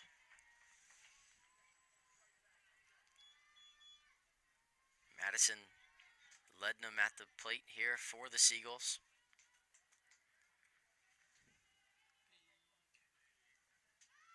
That one gets away from Hudnall. It's going to allow Windsor to advance to third base.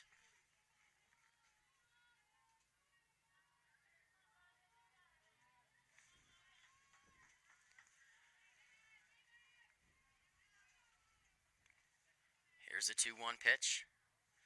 Misses just inside.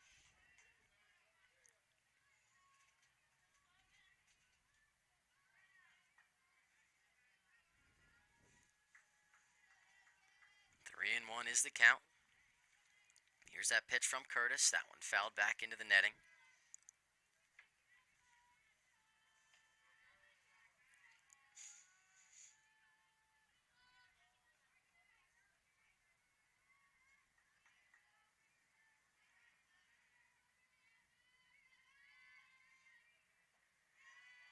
The payoff pitch misses inside. And Lednam's going to reach on a walk. Now it'll be runners on the corners with one out. Lauren Myers stepping back up to the plate for the Seagulls.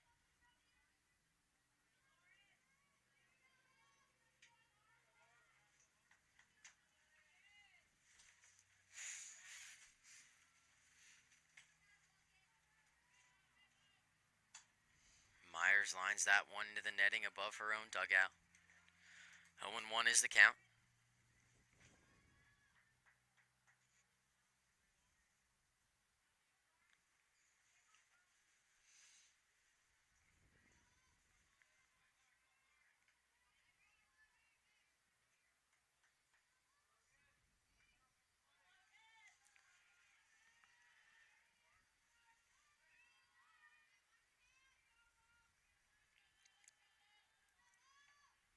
Here's the 0-1 pitch home. That one gets away. It's going to allow Lednam to advance out towards second base.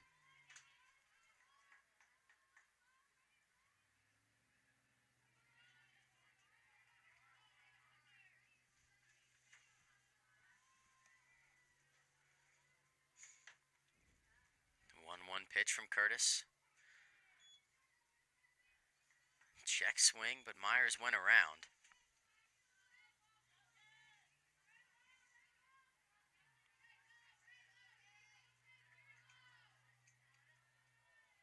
We got 1 ball, 2 strikes. Here's a 2-2 pitch. That one misses low in the dirt. Good stop by Hudnall to keep the runners. It was what you had for a second.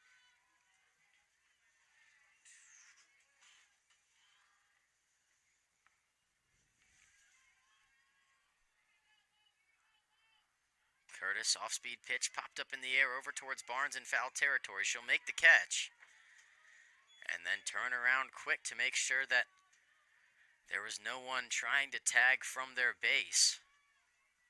Now batting, the catcher, number 25, Emma Coldstone. Emma Coldsnow stepping up to the plate here with 2 outs. 2 runners in scoring position for the Seagulls. 6-run lead. 7-1 is our score. Logan Curtis on the mound.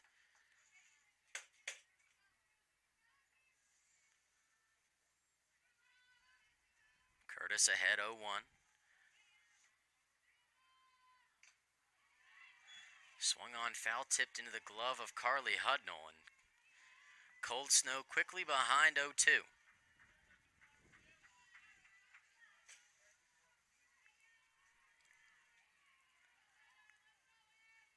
The 0-2 pitch just misses off the outside edge.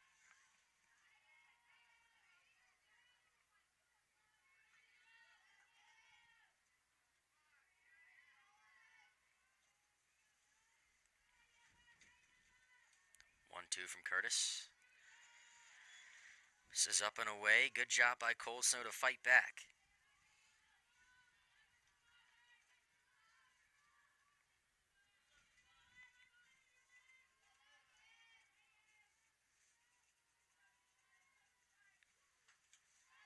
That one also misses outside, and the count runs full once again.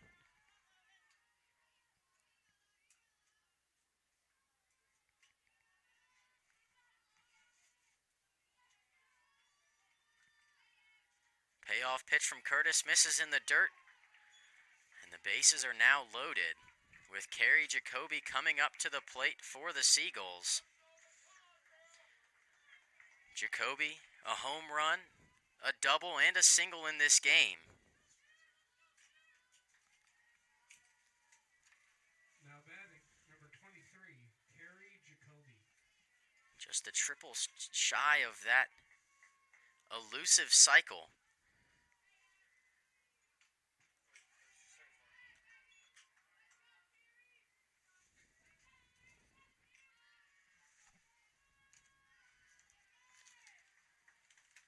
Jacoby behind 0-1 here with 2 outs.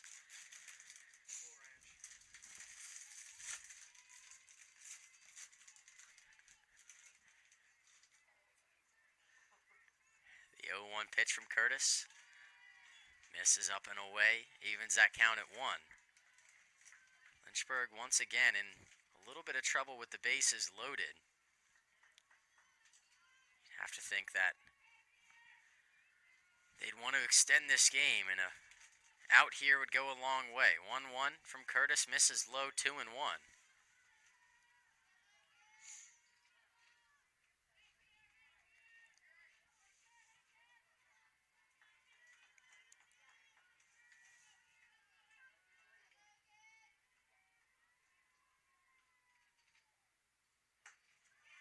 That 2-1 pitch misses high. And Hudnall's going to take a minute to step out and talk to Curtis in the circle.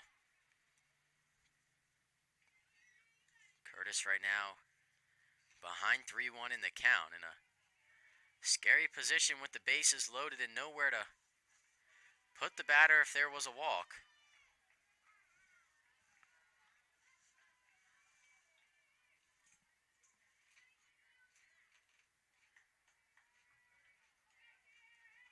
Here's the 3-1. That one misses low, and it's going to be a walk for Kerry Jacoby, and a run is going to be plated as a result. So we're going to see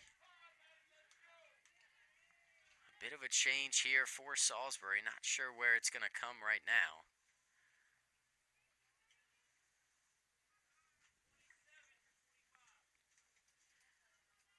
Emma Cold Snow is going to be pinch ran for. McKenna Horner is going to step out to second base.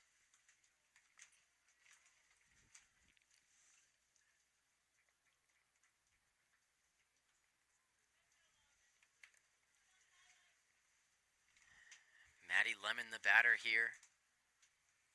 Ladies and gentlemen, your attention please. A couple of changes. Now pinch running for Salisbury. Out at second base, number 27, McKenna Horner. And warming up for Lynchburg, number 5, Kaylee Dorsis. And Kaylee Dorsis stepping into the circle for the Hornets. We'll give her a little bit of time to warm up. Step aside. When we come back, we'll see the remainder of this inning.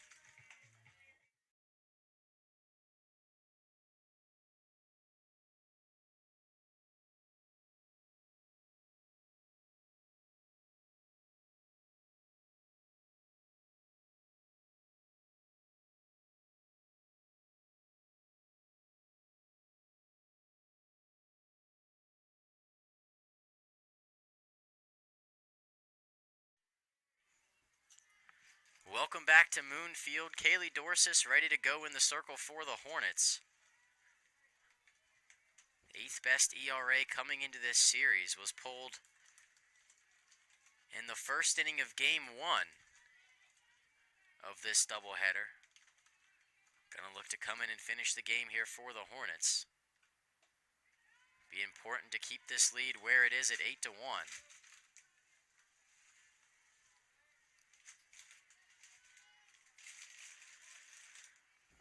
Maddie Lemon is the batter. Ahead 0-1 in this count. Sorry, 1-0. Fouls that one back and evens the count at 1.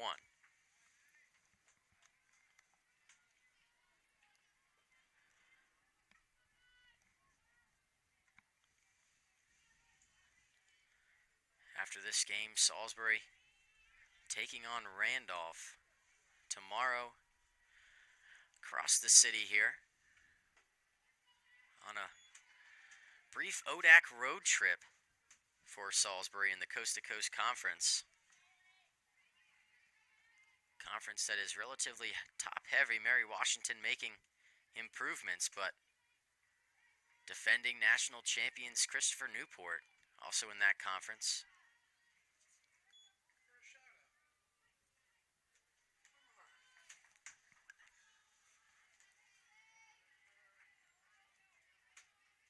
Salisbury fell to CNU in the Coast to Coast Conference Championship game last year, fought their way into the NCAA tournament. This one grounded over towards Barnes at first. She'll head over and make the touch of first base herself, and Kaylee Dorsis comes in and gets the out they need. 2 runs come across here in the top of the 6th for Salisbury. It's an 8-1 lead for the Seagulls. We'll be right back on LHSN.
Welcome back to Lynchburg, Virginia. Carly Cundiff here to lead off in the bottom of the 6th inning.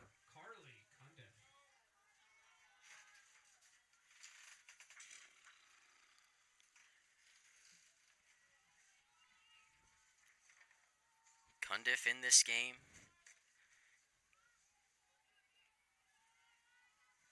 had a double that started a little bit of a rally for the Hornets in the 5th. 1 run was plated as a result.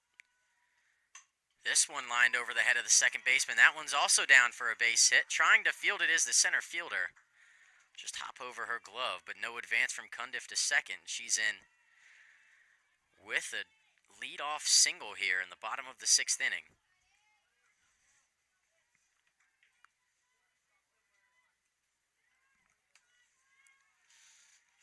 And I believe head coach Don Simmons is going to step out and have a conversation with the home plate umpire.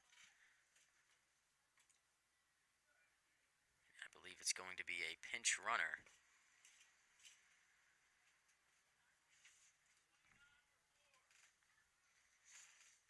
Ladies and gentlemen, now pinch running at first base, number 29, Leah Caldwell. And at the plate for Lynchburg, number 6, Carly Hudnall. Leah Caldwell is going to be that pinch runner for the Hornets.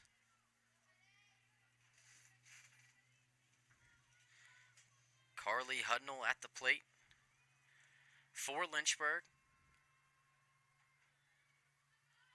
Takes first pitch low, ball 1.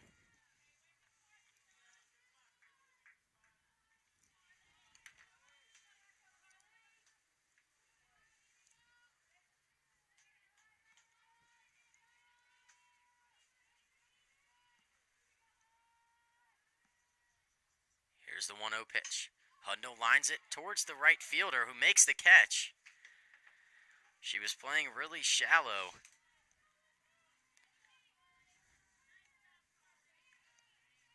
It seems like Windsor has been all over this field this afternoon for the Seagulls. Pitching, hitting has been on display, as well as defense out there in right field. It's been doing pretty much everything for the Seagulls. Madison Barnes, the batter now for the Hornets. First base, number 16, Madison Barnes. Barnes started this game as the designated player, took the place of Sophie Tully at first. 1-0 to her, misses low.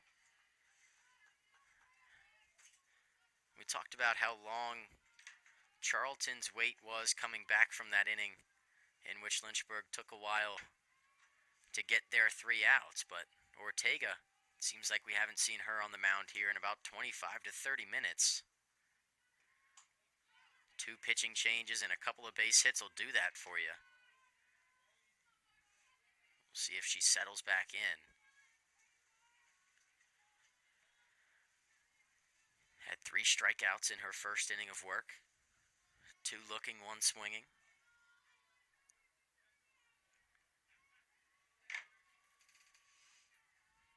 Here's the 2-1 pitch to Barnes. Line past the third baseman and through for a base hit.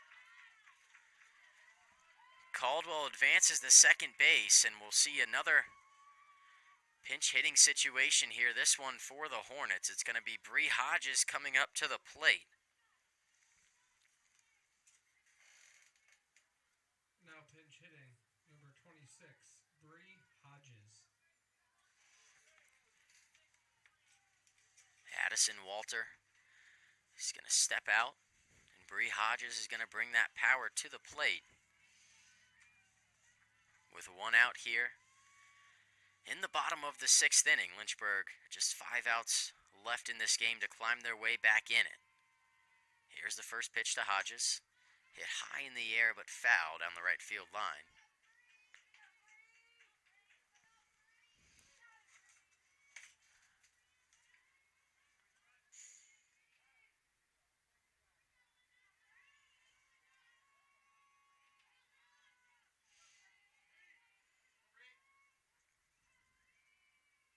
The 0-1 pitch from Ortega misses outside, 1-1.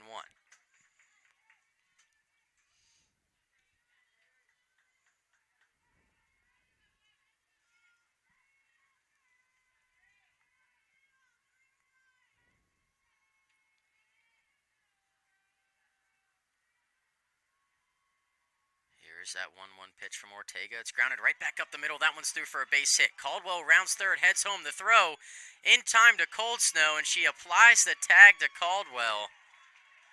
A great throw from center field from Abby Mace. And just when it looked like the Hornets might get one back, Mace denies them of that opportunity.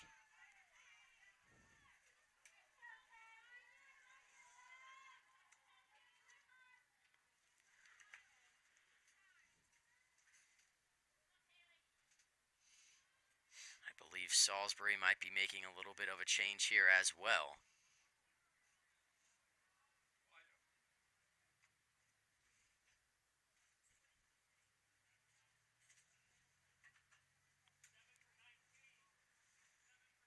And I believe we're going to see a pitching change here. It's going to be Nicole Ortega stepping aside and Madison Taylor stepping in for the Seagulls. So we'll step aside as well here on LHSN. It's an 8-1 lead. Lynchburg threatening in the bottom of the 6th. You're on LHSN.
Welcome back to Lynchburg, Virginia.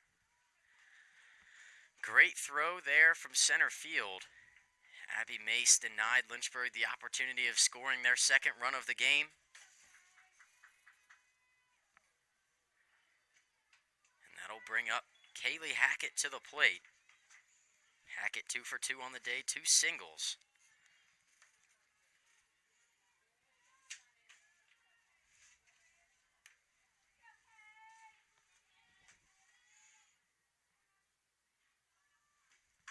That one lined over the head of the second baseman. That one's down for a base hit. Windsor fields it, but heading home to score is Barnes. And Lynchburg, maybe climbing their way back in, cuts that lead to just 6 runs. It's 8-2. Runners on the corners here.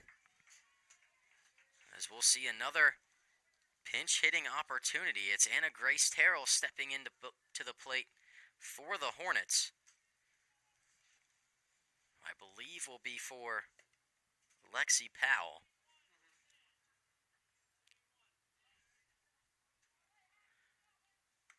Maybe a little bit of matchup-based substitution here for Coach Simmons, bringing in the lefty bat of Anna Grace Terrell. Now pinch hitting, number 21, Anna Grace Terrell.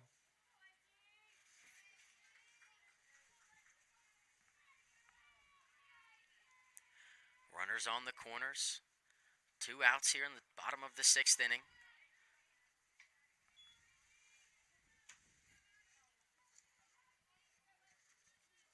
On the mound for Salisbury, Madison Taylor. 6 appearances, 22 innings pitched. And yet another one of those low ERAs, 1.27. Like I've said many times, pitching staffs don't get much better than what Salisbury has. With an ERA below 1.5. Always tough to put runs up on the board. But Anna Grace Terrell fights her way into a 3-0 count. See if she can get aboard, load the bases with power looming on deck. Swings and misses at the 3-1 pitch.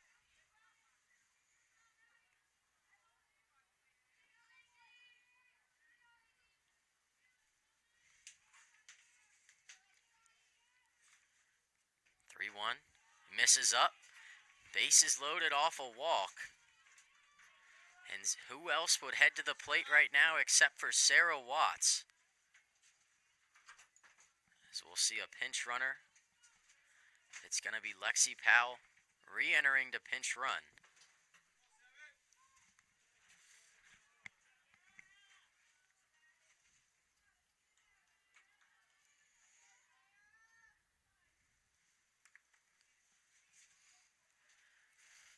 Now batting, second base, number 7, Sarah Watts. Lynchburg looking to prove themselves as the number 16 team in the country. You can't imagine your ranking would drop too much hosting the number 1 squad for a doubleheader.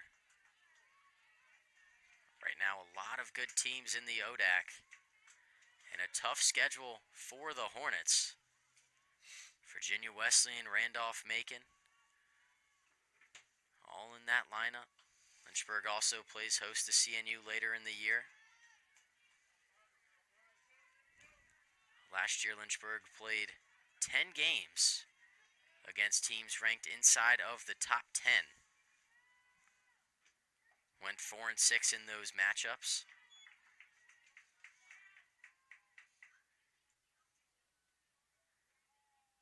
Sarah Watts gets ahead 3-0. We'll see a brief mound meeting here between the infield and Madison Taylor in the circle. You'd have to think, however, down 6 runs,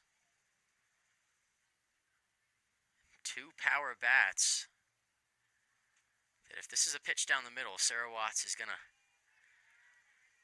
probably unleash at it.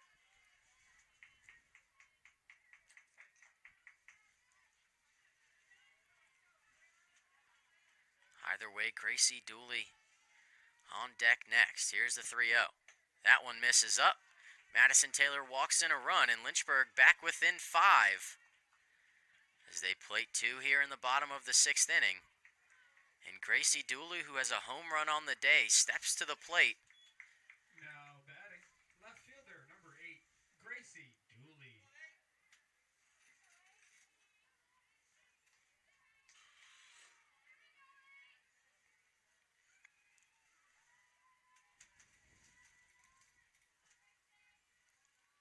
First pitch to Dooley's line towards right field, trying to make the catch, and doing so is Lindsey Windsor.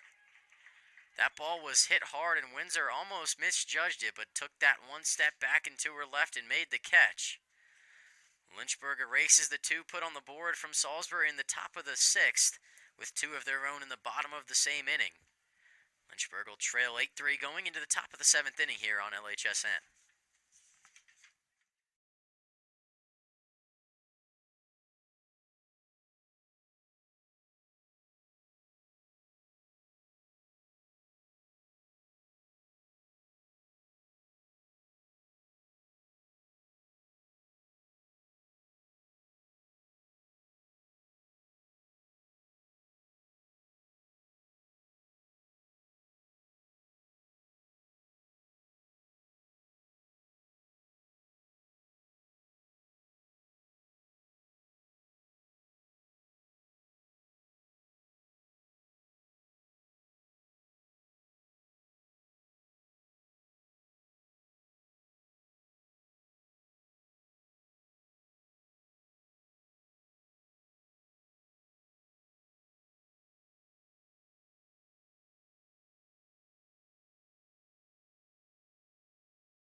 Welcome back to Lynchburg, Virginia. Lynchburg plated 2 in the bottom of the 6th inning to cut that lead down to 8-3, and Kaylee Dorsis is going to be tasked with holding Salisbury where they are. It's already going to be difficult to come back and erase a 5-run deficit, but any more on the board for Salisbury would be detrimental for the Hornets. Dorsis gets a first pitch strike in there. Jillian Dawson, the batter.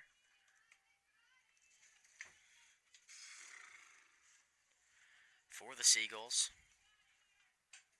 Fouls that one back into the netting, is quickly behind 0-2.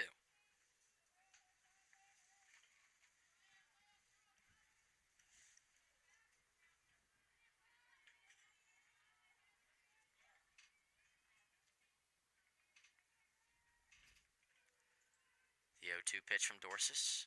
Slapped the other way, foul.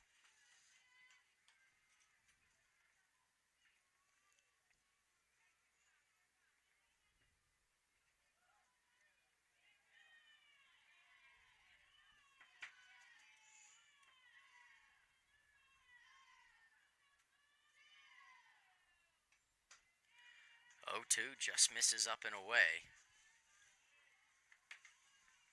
Dawson fighting back in this at-bat.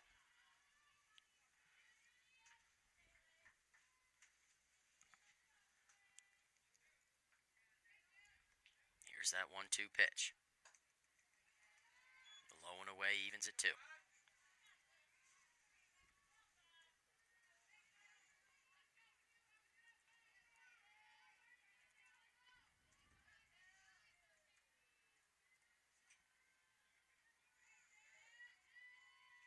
Two pitch from Dorsis. Slap past Walter at short. That one's out into left center field. And Jillian Dawson has herself a lead-off single here in the top of the 7th. Now batting, shortstop, number 5, Natalie Paoli.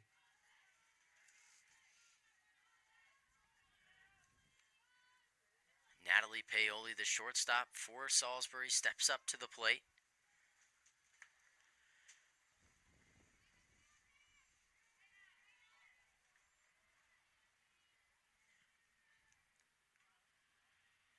First pitch from Dorsis.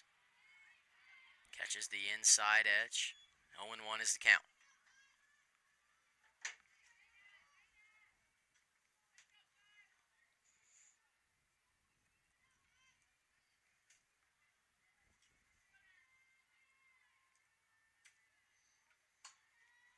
That one line the other way from Paoli, out of play, foul.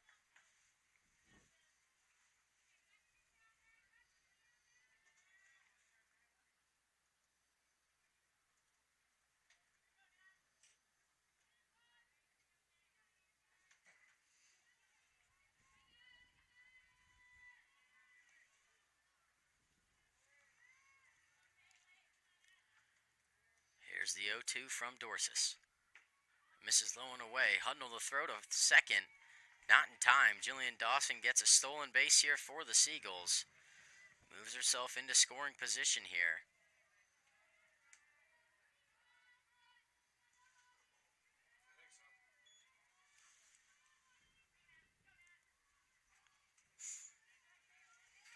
Hudnall just a little late on the throw.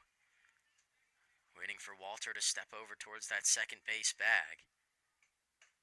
1-2 misses up and in on Paoli. Evens the count at 2.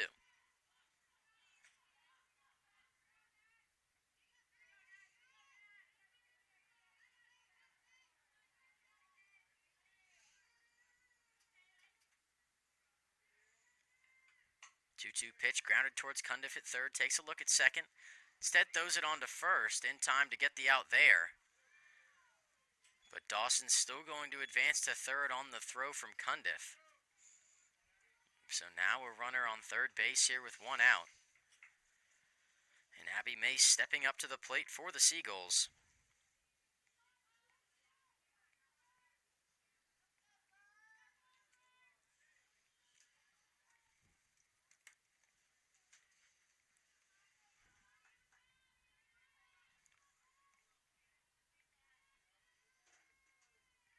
First pitch from Dorsis. Swung on and missed from Mace.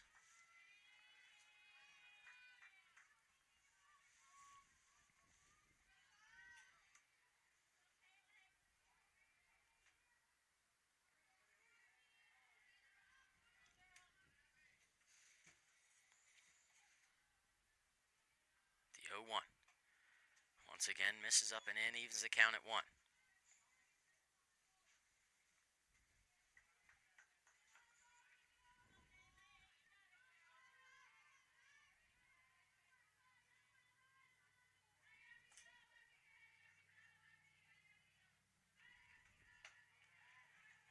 One misses high as well.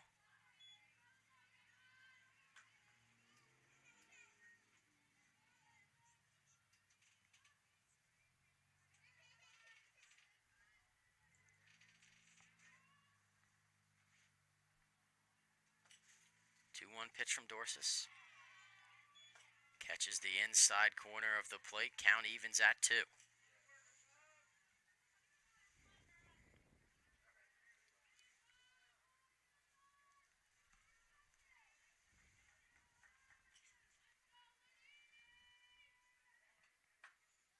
Dorsis dots the outside corner of the plate. Strikes out Abby Mace for the second out of the inning. Now batting, right fielder number 10, Lindsay Windsor. And now has to face Lindsay Windsor, who's been all over the place for the Seagulls this afternoon. Dorsis trying to keep it where it is. It's a 5-run lead right now for Salisbury, but threatening to plate at least one more.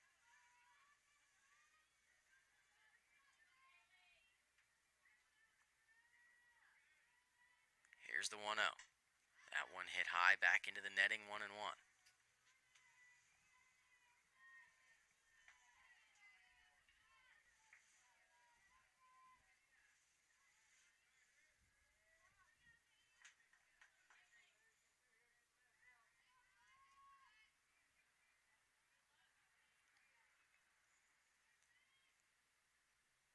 This one grounded softly towards Walter at short. Long throw on to first is not in time. And Salisbury's going to plate one more run, make it a 9-3 lead, courtesy of a Lindsay Windsor infield single. And a hit as well.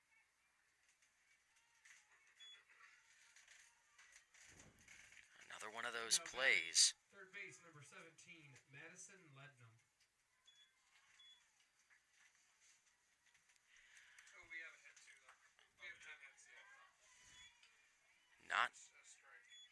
much that Walter could have done there playing short. It was a long throw and a ball that wasn't hit super hard. Took a couple of soft bounces before she got to that ball. This one grounded towards Watts. Makes the play, throws it on to Barnes at first in time for the third out of the inning. But Salisbury plates one, extends their lead up to 9-3, and Lynchburg's last chance to defeat the number one team in the country comes in the bottom of the seventh inning when we return on LHSN.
Welcome back to Lynchburg, Virginia. The final chance, the final 3 outs for the Hornets to climb their way back into this game. It's a tall mountain to climb. Salisbury leads 9-3 here heading into the final half inning of this matchup. Alyssa Taliamtua stepping back up to the plate as the designated player for the Hornets. First pitch to her. Taken just high, ball one.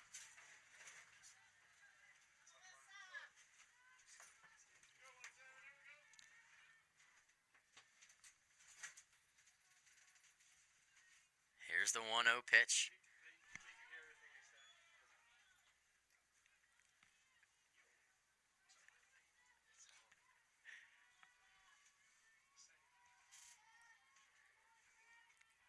Taliamtua.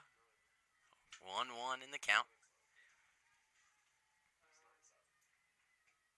That one swung on and missed. A good pitch there from Taylor.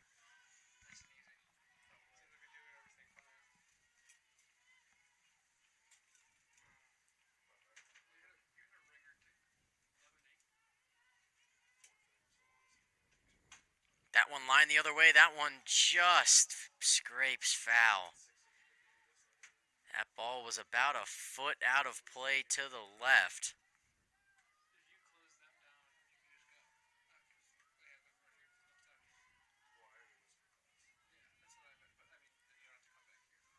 Lynchburg has had a couple of hits like that today that just find their way foul. Could change the face of the game. The 1-2. That one misses up. Count evens at 2.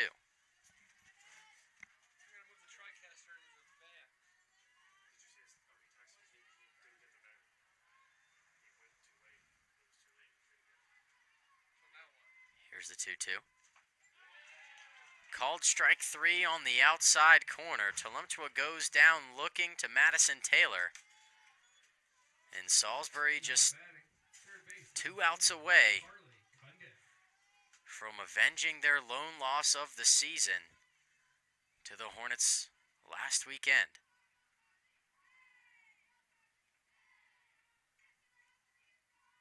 First pitch from Taylor.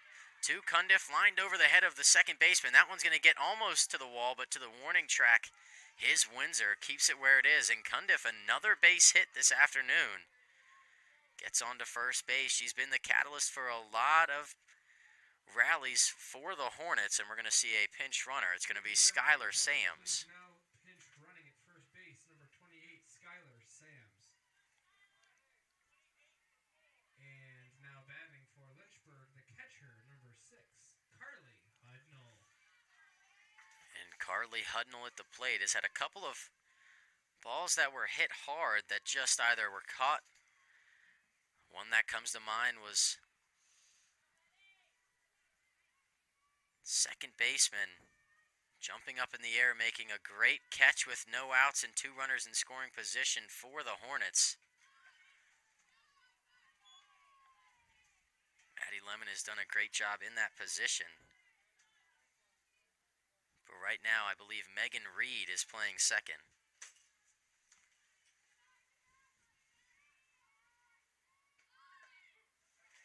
1-0 to Hudnall, finds the outside corner. Hudnall shown bunt on her first 2 attempts. We'll see if that's something she keeps doing. She has the pace, but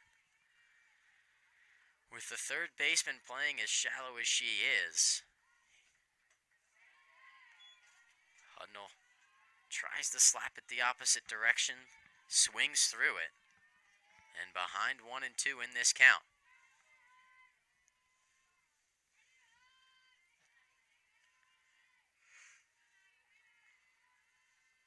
1-2 pitch from Taylor. That one chopped towards the third baseman. Home plate umpire says it went foul.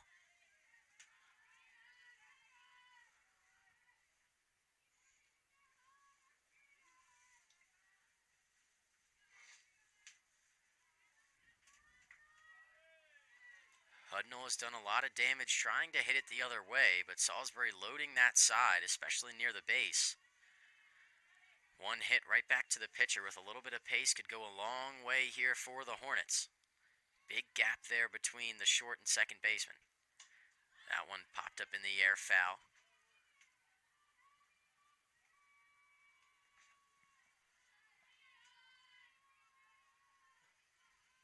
Believe that one might be taking a trip down the road behind home plate.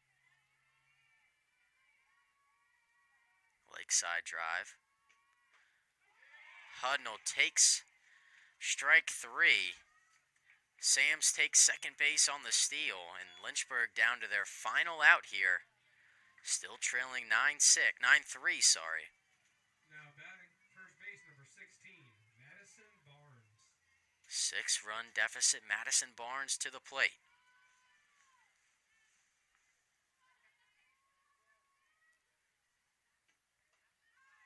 Barnes takes low and inside, ball 1.